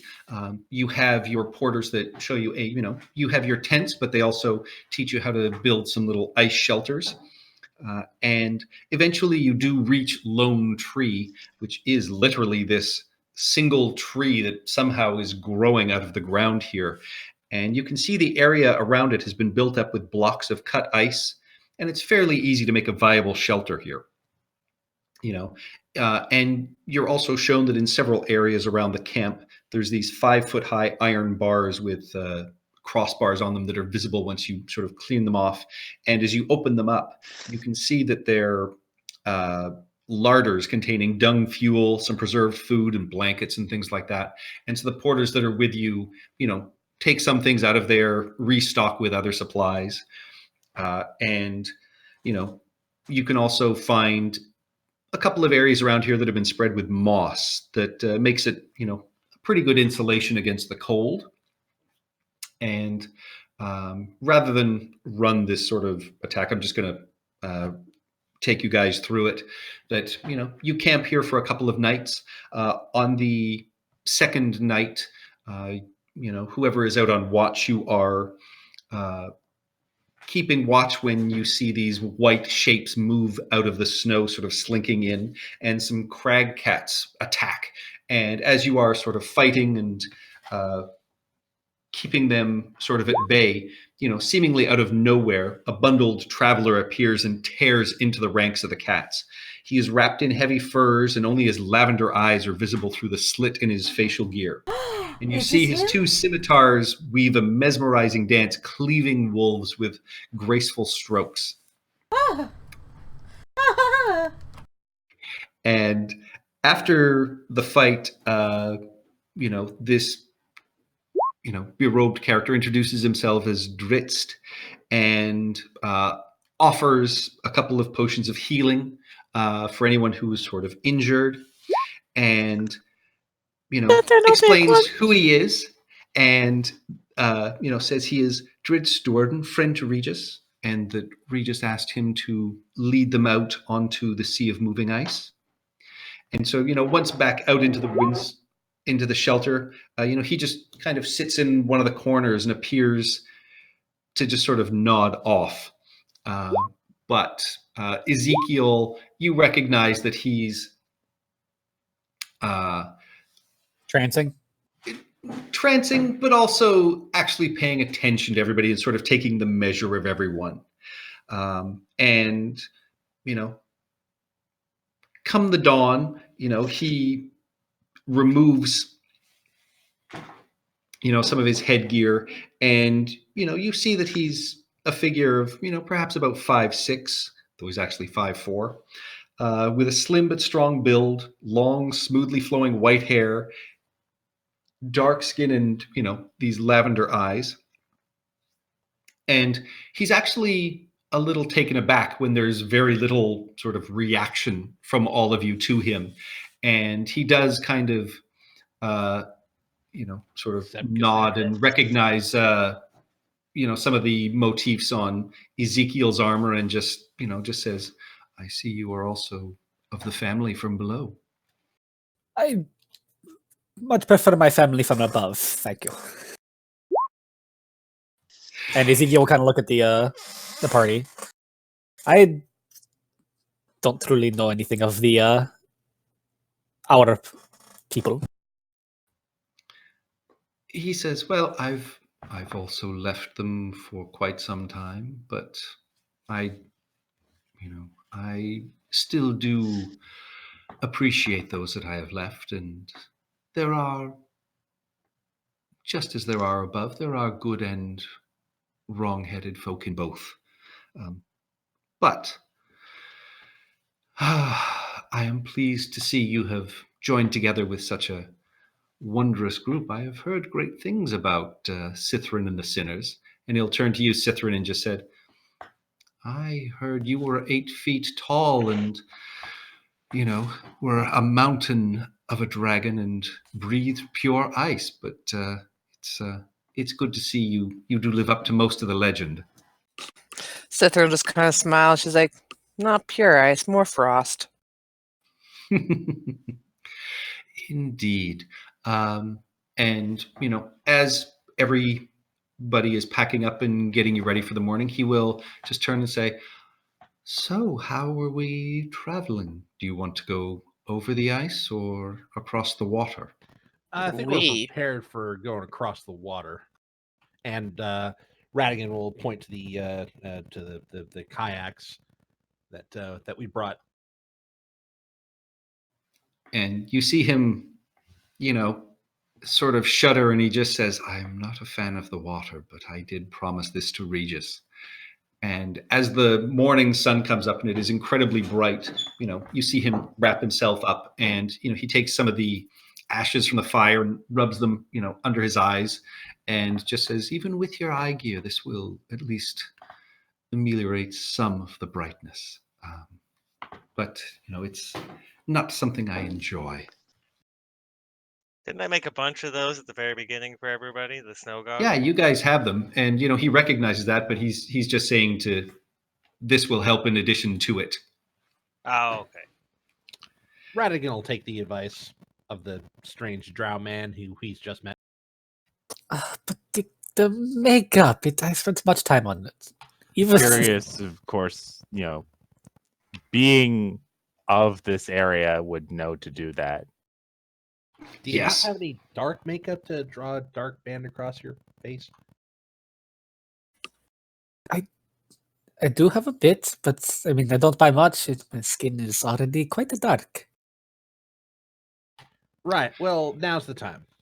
I have some concealer. I'll Ezekiel will look at Cassandra like, "I am so much better at makeup than you. I have some You concealer." say that out loud? No, I don't. But like, just raise an eyebrow. He pulls Roll his me an concealer insight kit check, out. Cassandra. Oh!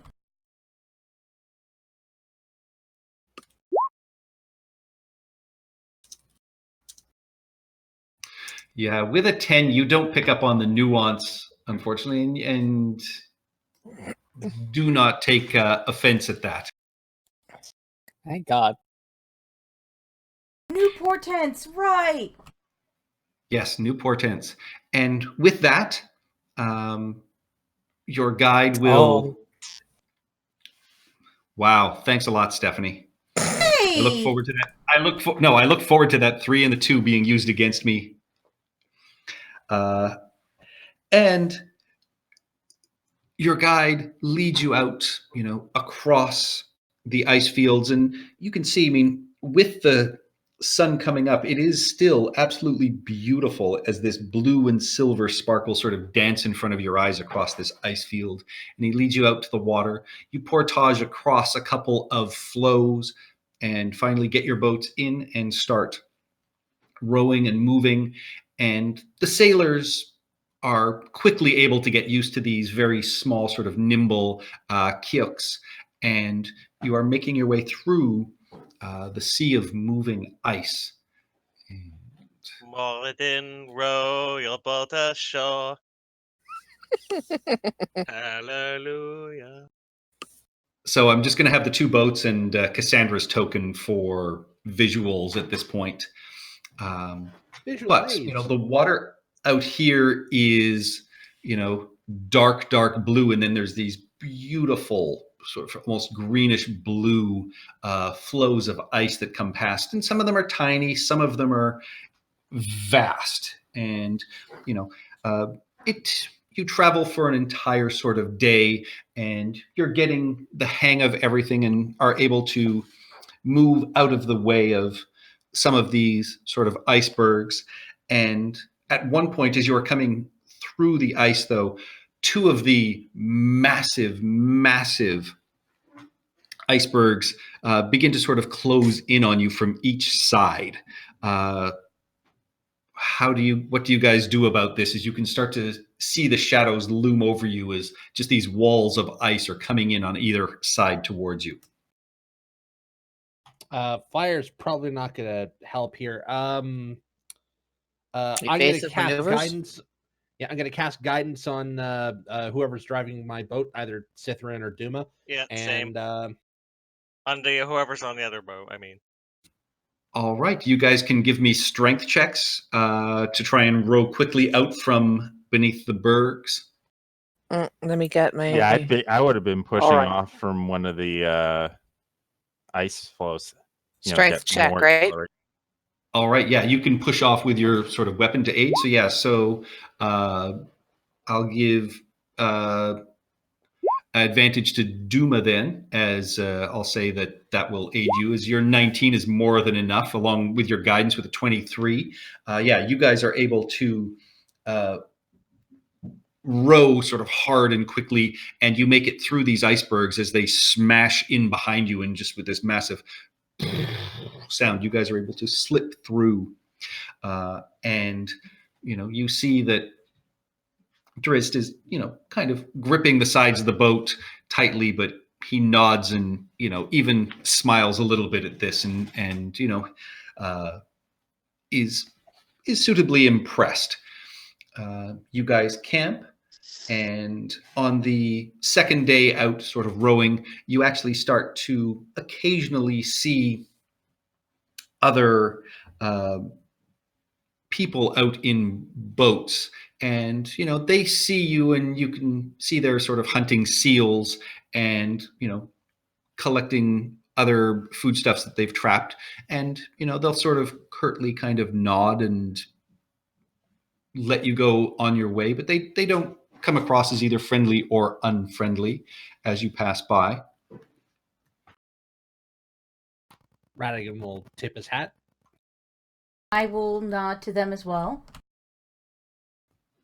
They will nod back, and Drizzt will sort of say, these people are, some of them are guardians of the dragons and live out on the ice floes here, so they have to be back by the end of the day, and they will not attack us, but they would not come to aid if we need it either.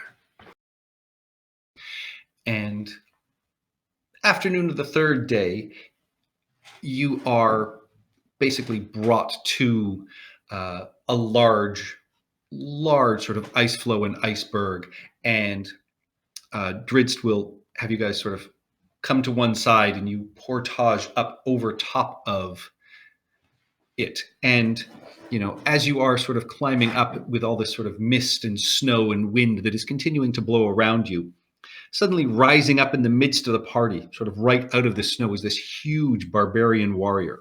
He's dressed all in white bear skins, and the skull and upper jaw of a great white bear adorn his head. He stands some 7.5 feet tall and is, obviously, powerfully built, but you see his hair is almost pure white, except for one spot where there appears to be a handful of blonde strands braided into his locks. Across his back is an enormous two-handed great axe, the handle of which is inlaid with many intricate carvings, and the head of which appears to be obsidian. Around his neck is a silver necklace, a pendant in the center depicting an elk doing battle with a bear. And in his left hand, he's carrying a great sack, and in his right is a 12-foot hunting spear. And he speaks a broken sort of tongue that Drizzt, turns his head and starts translating and introduces Kanuki to you, and then introduces you to him, and going back and forth, explains a little bit.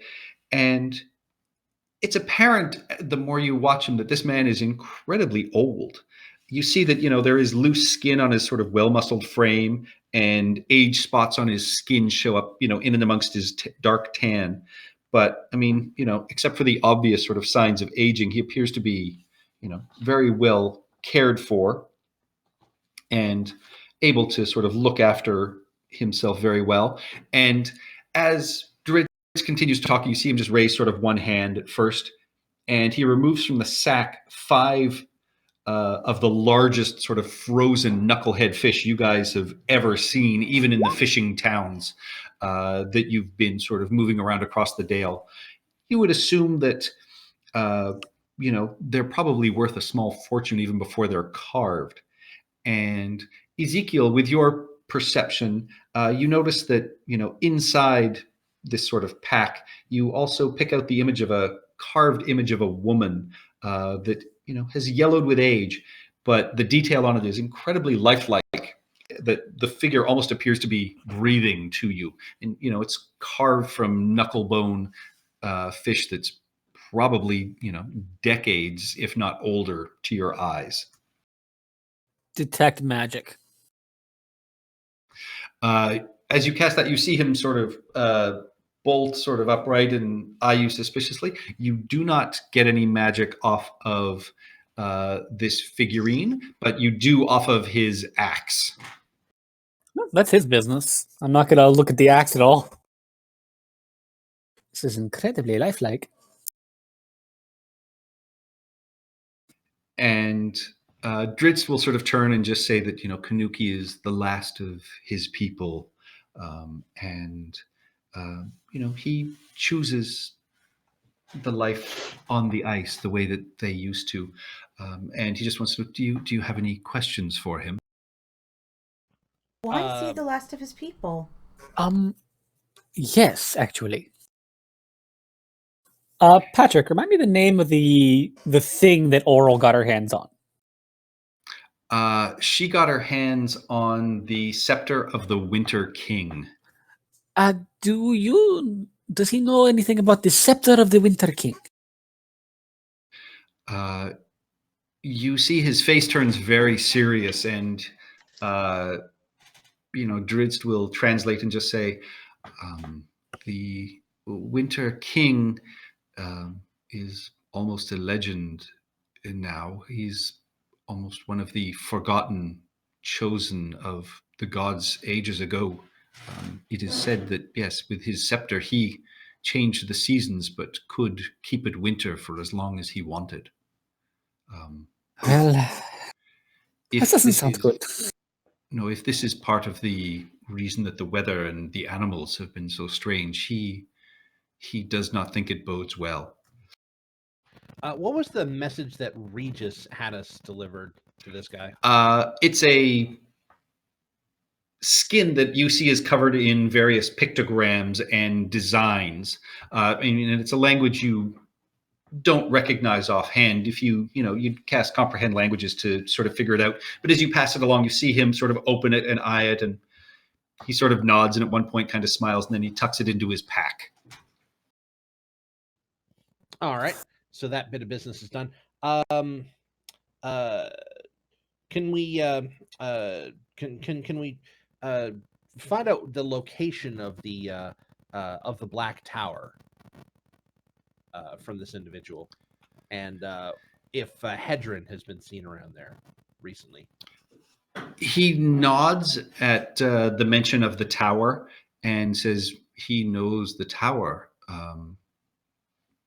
but he also knows where the wizard is being kept, and he wasn't sure which one you wanted to go to. Well, we're primarily interested in getting that scepter away from Hedron, but we're also we did promise to take the wizard, to recapture that wizard. So Amber, Master Amber. So Rescue the wizard. yeah, rescue mission first. So we'll probably be interested in that first. But if you can tell us where the Black Tower is, that'd be interesting. That'd be mighty fine as well. Yeah, and he, takes some of your sort of ink and pens, and he's able to draw you a good map through the sea, and he is able to show you fairly far north. There is, he draws on one of the large sort of icebergs. He draws this little dark tower, and then, about 3/4 of the way there, he also, puts an X and just sort of points and says, that's where the wizard is, says Drizzt. All right. So that's basically on our way to the Black Tower then. Doesn't have to be. It depends which way you go. If you could swing around either end, it's, there is no reason to pick one or the other. I mean, I think it's going to be up to you. Perhaps it might be wise to try and get this wizard to help us with Oro. Oro's chosen. Yeah, I was wondering what we were going to do with the guy once we excavated him. Sort of hanging around the boat, but that might be dangerous for the man, especially if he's got no supplies or no wands. And Radigan will kind of sort of look upwards for a moment, saying, "I might be able to help him out with that, actually." That's fine. We can pick up our wizard friend along the way. All right, and Kunuki will also sort of point to the edge around where this keep and where the wizard is, and he just says something, and Drizzt, looks a little confused, and they go back and forth, and Drizzt says, he's saying something like dead snow, something like that, but it's the only landing area before you can make it up to the keep. Does that sound like black ice to anyone else? Dead snow. Yeah, I was just thinking that. Wouldn't not surprise me. again. So, Drizzt, describe this to him and tell me if he thinks it sounds familiar, and I will give him a physical description of the black ice. And they go back and forth, and Kunuki shakes his head, and you see him put his hand sort of under the snow and just kind of raise it up underneath. Oh no, zombies. Undead in the snow. That's better than black ice.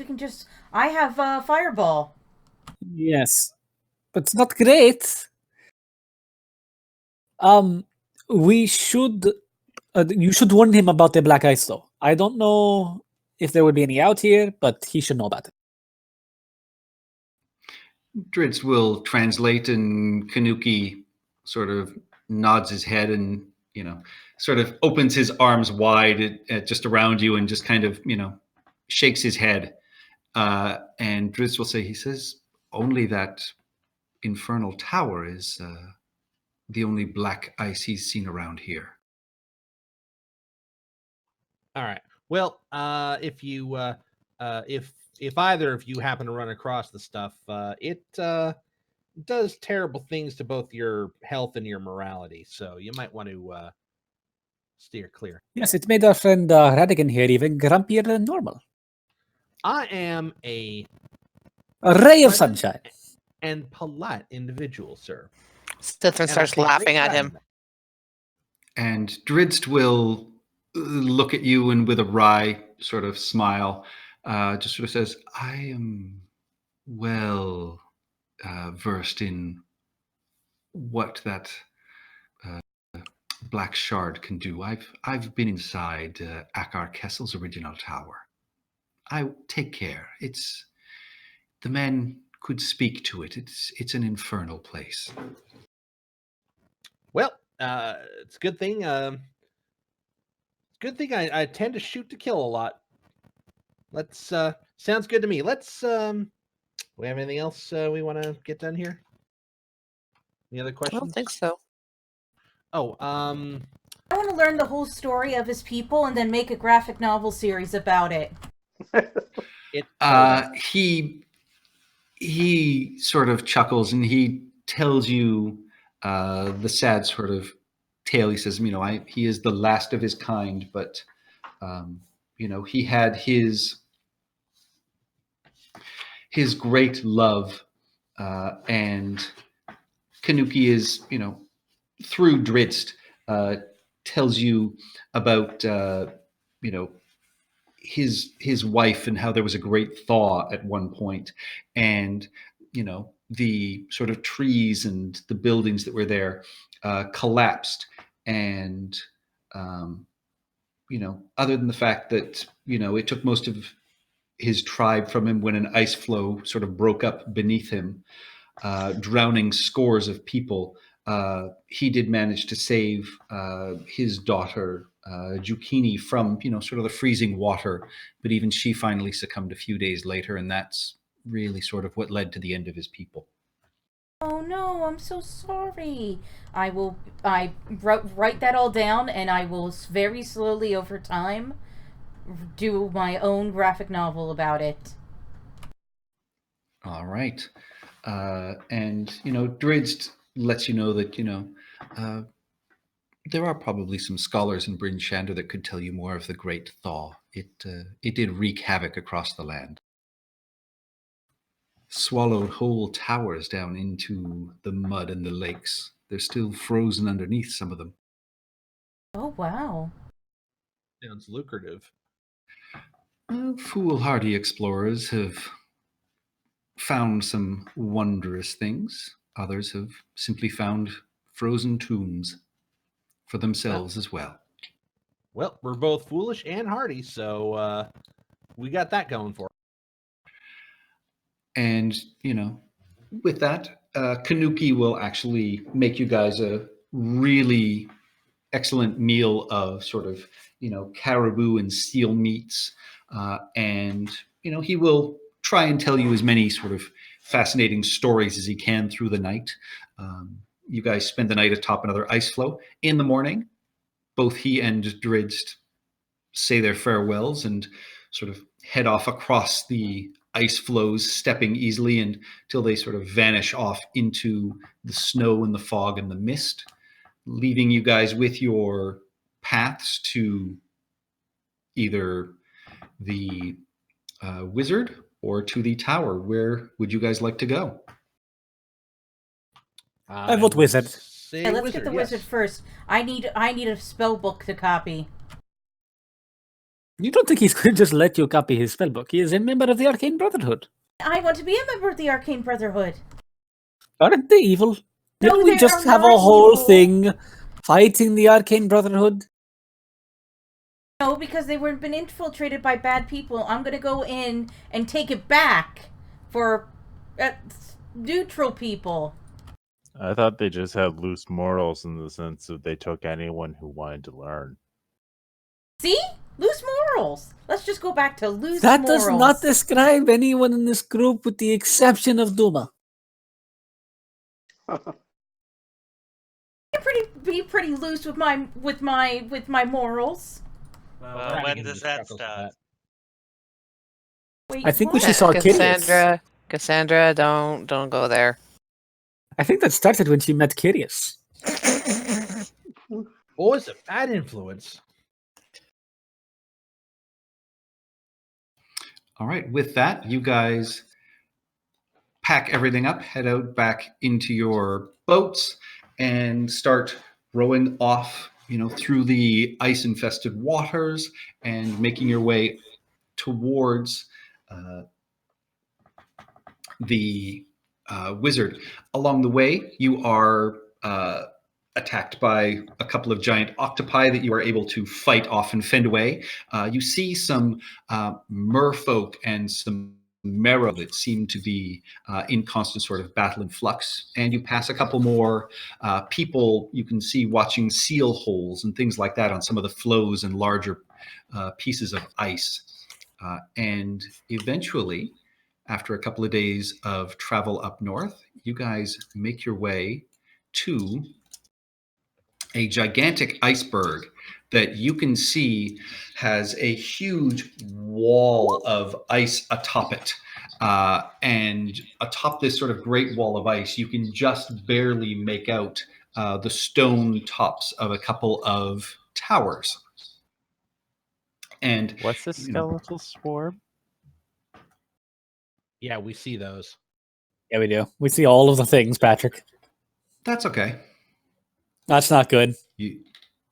Oh boy. You'll come across stuff eventually. Yeah, I had to build 2 maps in one to get this to work.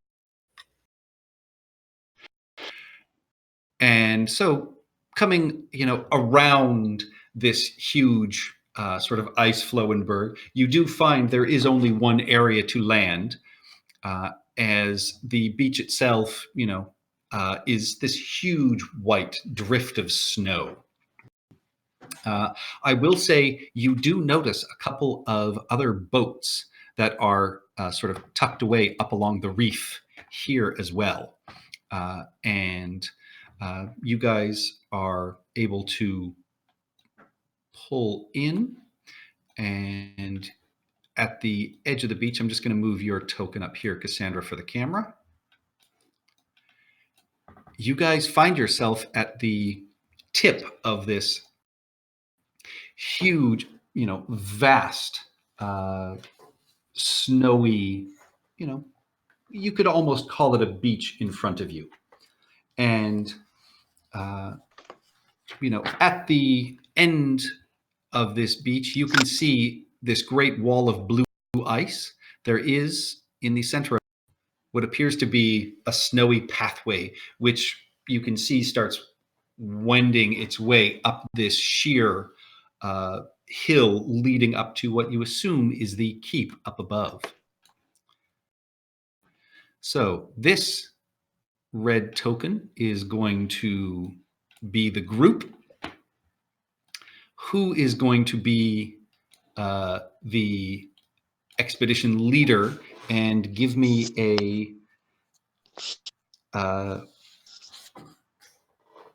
perception check as you stare across this, windswept, snowy plain. Is that everyone or the leader? You are moving as a group, but one of you is the leader to give me a perception check. Not me. I would like to make the perception checks. Oh, okay. So are you leading the group, or I guess, is someone else leading? Because I think I've got the best perception. Probably. I've got With expertise, yeah, you probably have the best, because I have only a +5. I will hand I will hand over a pair of magical sparkly goggles, and occasionally have to adjust them, and that is my excuse for guidance. All right, so you have guidance. Roll a d4 as well. 13. Oh, man, that 13. hurts. And so as you are looking and, making your way through the snow, you can see there may appear to be some sort of path that's already there. So 2, 3, 4, 5, 6, 7, 8, 9, 10, 11, 12, 13. Roll me a d4, please. The result of the perception test is how long. And each one of these squares is 150 feet, by the way. Wow. So this snow, sort of flow that you are on is vast. This is a massive, massive ice flow. And as you make your way through this, eventual area where you Almost are happened. coming to out of the snow around you. You start to see these skeletal white hands come out of the snow and start pulling themselves up. And you find yourselves fairly quickly surrounded by a group of 9 of these skeletons as they stagger and move out of the snow. I need everyone to roll me some initiative, please. Oh boy. Oh boy, Maybe we could talk with them. I doubt it. With I do my not think axe? so. Sure. Oh man, my rolls. Oh, Yeah, that's Sure, not my- good. I'm sure my axe have some great icebreakers. That was a Oh, more harder boy. con. We need to just If- cool down the situation, okay?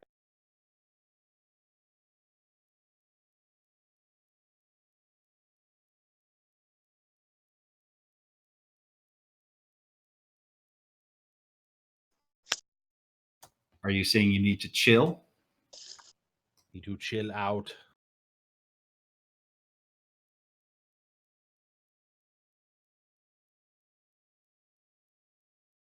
I have absolute zero tolerance for this. Okay, that's not bad.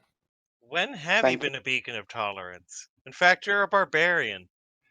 All right. So as this is happening and these skeletons are starting to pull themselves out of the snow, Cytherin, you are up first. All right, I see this pack of 3 here. I will turn to Cassandra and I will just kind of like motion with my head over to the other group. And I was like, get them with the fireball as I run up and swing at them in the middle with my axe. Where's Cassandra? Oh, I had to She's move on the upper her. half. Yeah, I had to move her to the upper half. So there she is. Technically, you didn't because we see the entire map, both halves. Cool. At Oh, I'm least I do. scrolling up and down.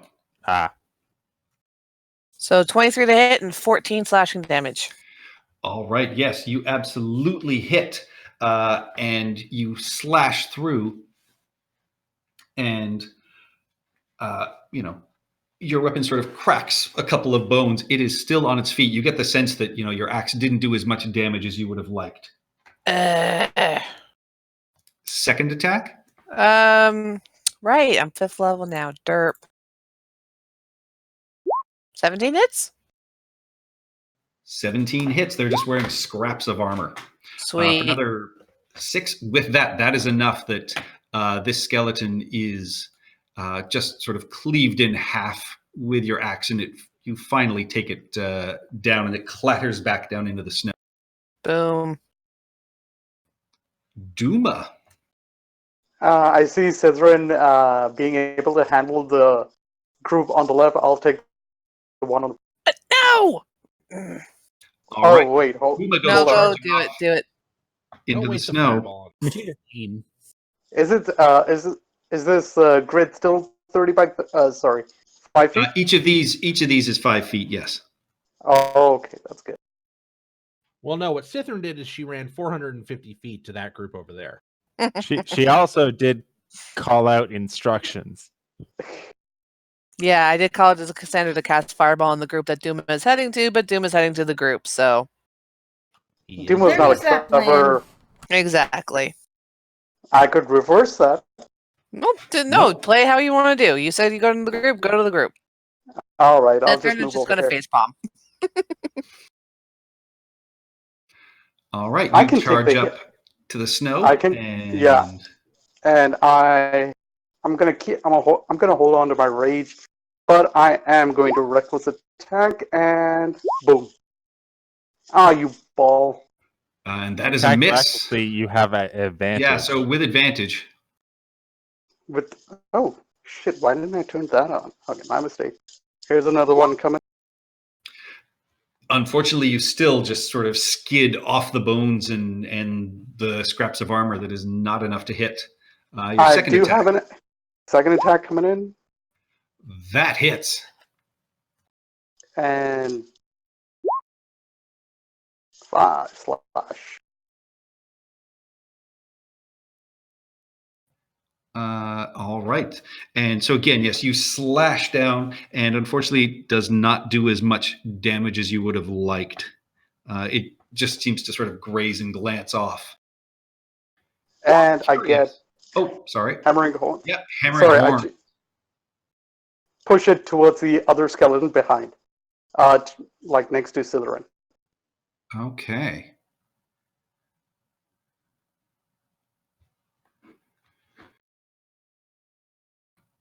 That is a 16, so you do not push it. Dang. So yeah, you hammer in and it sort of crumples down, but it is not pushed.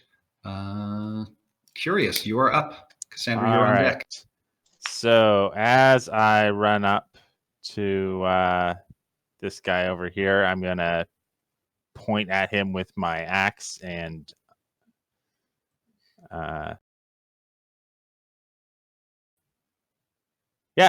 and call out to him, marking him with Hunter's Mark. Okay. So I get that for free. And then I'm going to swing an attack with my little hand axe because I notice these guys aren't hitting that hard. That is a critical hit. That is going to give you 21. 21. With your hand axe, that is, you slash through. You do get the sense, again, it is not doing as much damage as you would like. It is still on its feet, even though you cleave through and crack through a couple of its rib bones, which fall to the ground. Second attack. Backhand. Does a 15 hit? 15 does hit. Cool. For another 15 damage. And that is enough to take it out. As you come crashing through with your hand axe, you are able to, lop most of its head off, and it tumbles down into the snow. And then I will move 5 feet here in case this guy gets ideas to go after the party. Cassandra. You know what I'm about. All right. Where are you dropping it? Right in the middle of that skeleton crew. Okay. As many as possible. You can get all of them without touching us. Yeah, exactly.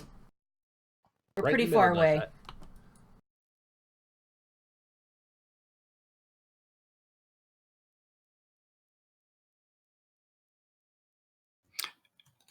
And the two that are left are in very bad shape, but they are currently on fire. The scraps are burning, but they are still on their feet. All right, and I will have Heidi Cat help Radigan. We're on deck. Awesome. So let's make sure that we've got the right things selected here. All right, let's shoot the one furthest away from me. Actually, which one's Heidi assisting me with? With her movement, probably this one in front. All right, first one in front then. Hits, and that is enough to kill it. It just explodes as your crossbow bolt crashes through it. Excellent. And for my second shot, because I have that now, I'll shoot the one behind him. Okay.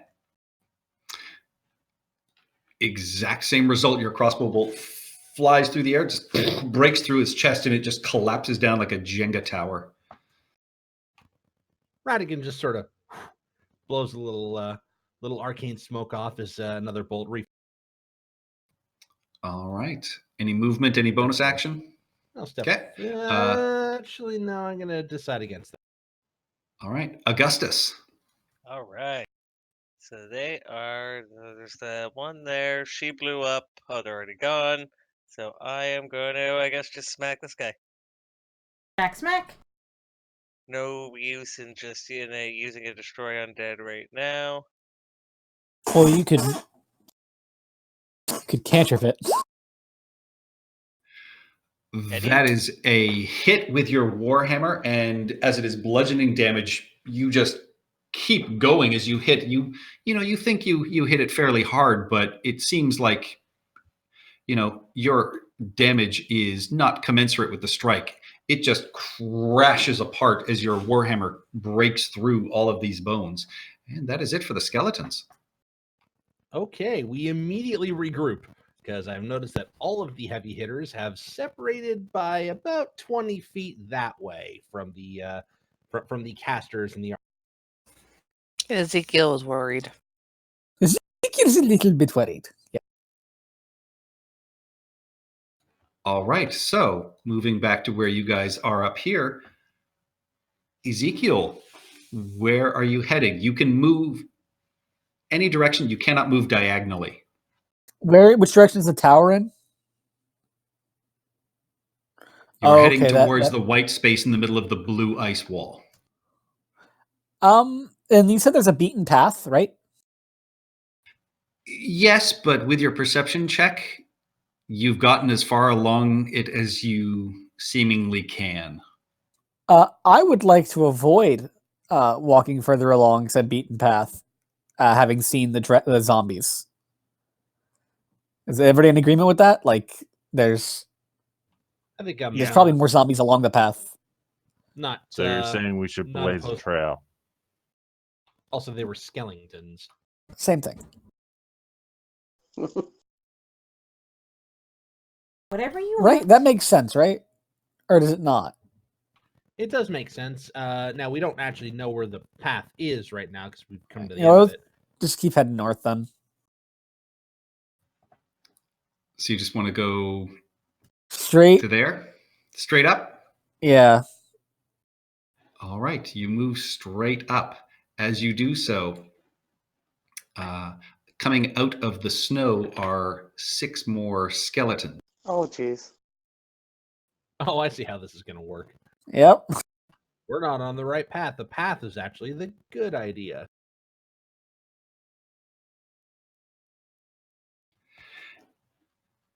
And so they, come rising out of the snow. And at this point, it was actually their turn in initiative order. I shouldn't have erased it, but I'm going to roll them a new initiative. Are we not all rolling a new initiative? Yeah, it's 9:45. We might as well keep the same one. Yeah, keep the same one. Once this fight is done, we'll end it for the night and see what happens as you guys keep moving forward.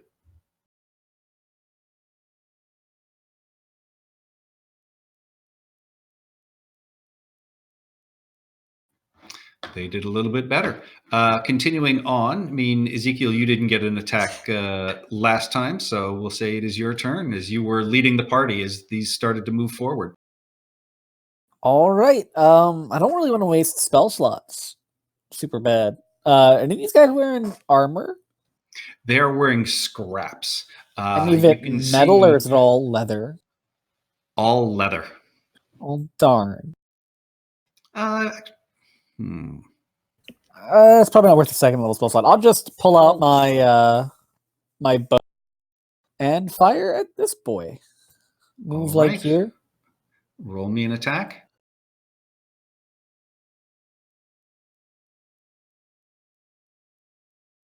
Where's my bow? Okay, there it is. Short bow. Just hits. All right. Again, yeah, you strike through. Your arrow definitely hits, but yeah, you get the sense that it just wedges in between the bones and doesn't do as much damage as you would like. All I have is Any more piercing movement? damage. No, that's it. Any bonus actions? No, I'm gonna keep my bardic inspiration. All right, Cithrin, you're up.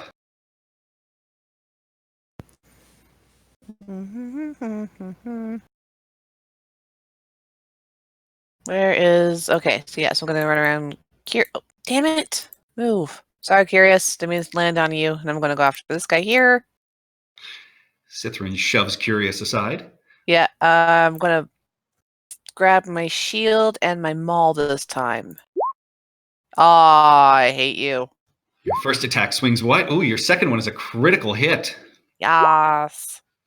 Oh yeah, you swing through with your maul, and yeah, this skeleton in front of you is just obliterated into dust as you crush through him. How much movement there was that? 5, 10, 15, 20. Just right here, trying to like draw their attention. That's it. All right.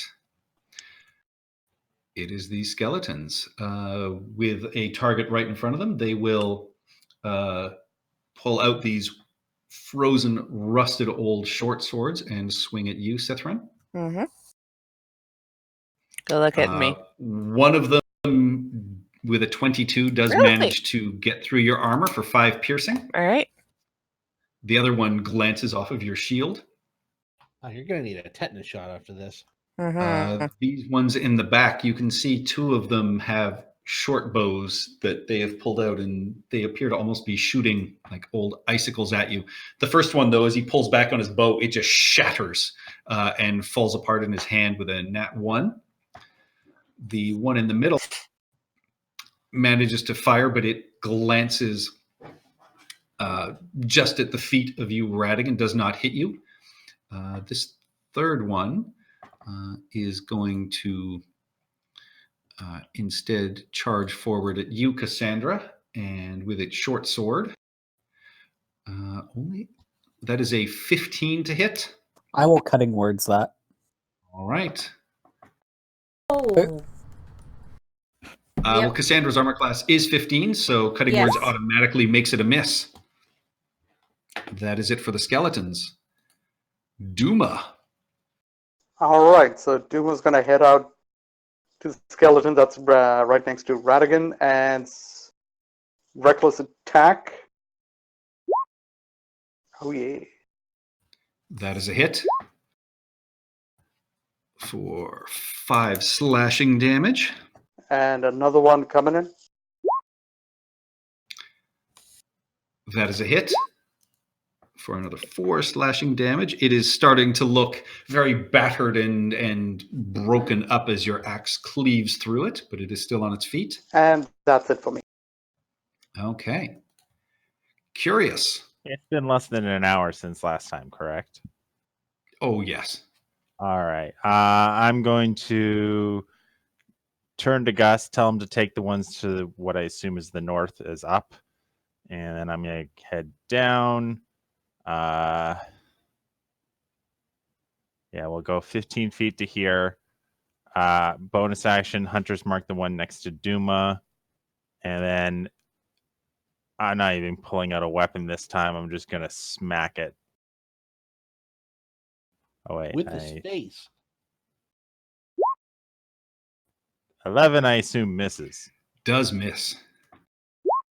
24 hits. Absolutely. Oh, I And forgot to say that it's is- bludgeoning damage, but yeah. Yeah, it's bludgeoning. That is going to... So you run past and just with a resounding sort of smack, it, snap its head off as it rolls across the snow, and the body just collapses down in front of you, dude. Yay. It's dead? Awesome. It is dead. Then So I you've got continue. 15 feet of movement used. Yeah, and I continue another 15 feet and put myself right next to the 2 guys with bows. All right. Only one guy has a bow. This guy's bow exploded. Okay, well, the one guy with his bow out, the other one who's currently unarmed. Yep. Cassandra. Second attack, Curious. First attack miss, second attack hit. Oh, that's right. Sorry. Cassandra, you are up. I am going to see the one by Curious. Heidi, give me help action, Firebolt. Who's by All Curious? right. Well, They're bi-curious. What? Everybody's bi-curious. In the cosmological scale, yeah, we're all bi-curious. He's like right there. woohoo, That- 14. Yeah, that hits and absolutely obliterates this skeleton who is over beside you, Curious. There is just a pile of smoking ash. Any movement? Any bonus? Any movement? No, that's it. All right, Radigan. And then Augustus. I was thinking about Firebolt. Does 2d10 damage, which is a lot, but I do get 2 shots of the crossbow, so far to the east, then far to the north. All right. So, The this second one is a hit Curious. for, Yep, 14 magical piercing. yeah, 14 magical piercing. That one over there. Well, we know that it resists magical damage if it's It not resists bludgeoning. piercing and slashing. I Yeah. don't know about magical piercing. Well, no, because I believe it resisted my slashing damage on the last combat. So Yeah. And so, yeah, you pierce it. It doesn't appear to take as much damage as you would like. It is injured, but still standing. Free action. Radigan will let his crossbow fall into its sling and pull out a old brass lantern. All right. Augustus. All right, I will move up. And we will smack it.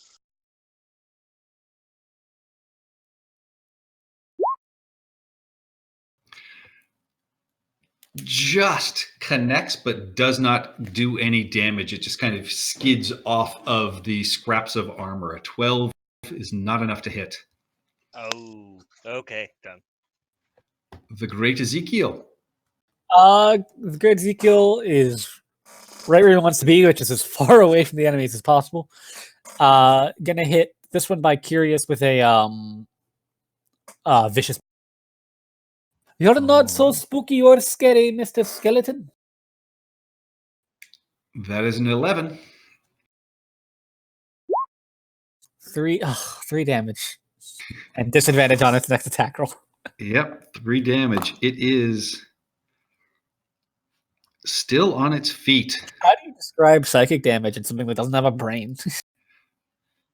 I would say that you can see that its head just kind of tilts to one side sort of confusedly as it stares at sort of its hands and gets kind of lost for a second.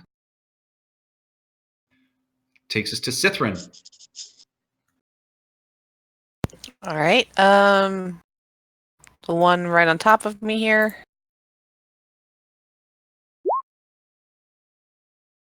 That is a hit.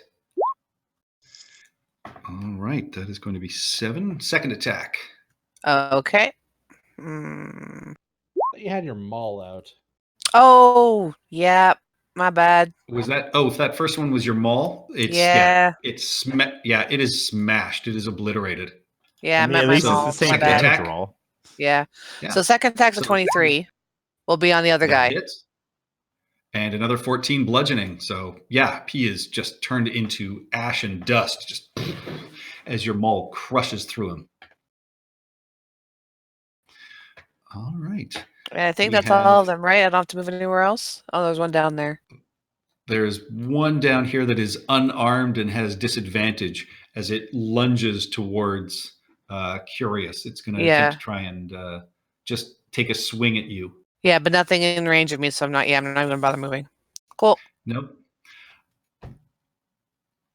And on its basic attack, it rolled a natural 20 and a natural 20. You are struck. God. You are struck for 2 bludgeoning damage, Curious. How are you going to recover from that? Well, I mean, that mildly annoys me. That takes us to Duma. Oh, Duma's just laughing his ass off over there. It's like, what just happened? I'm just gonna stroll on here and just, if I miss, please consider that Duma laughing, because yeah, Duma's laughing. Duma misses. Second attack, Duma. Please don't miss. I can't laugh that much. Hey, That is a hit. That is enough to finish it off. It was barely standing. that is it for these skeletons. All right. Going back to the top map.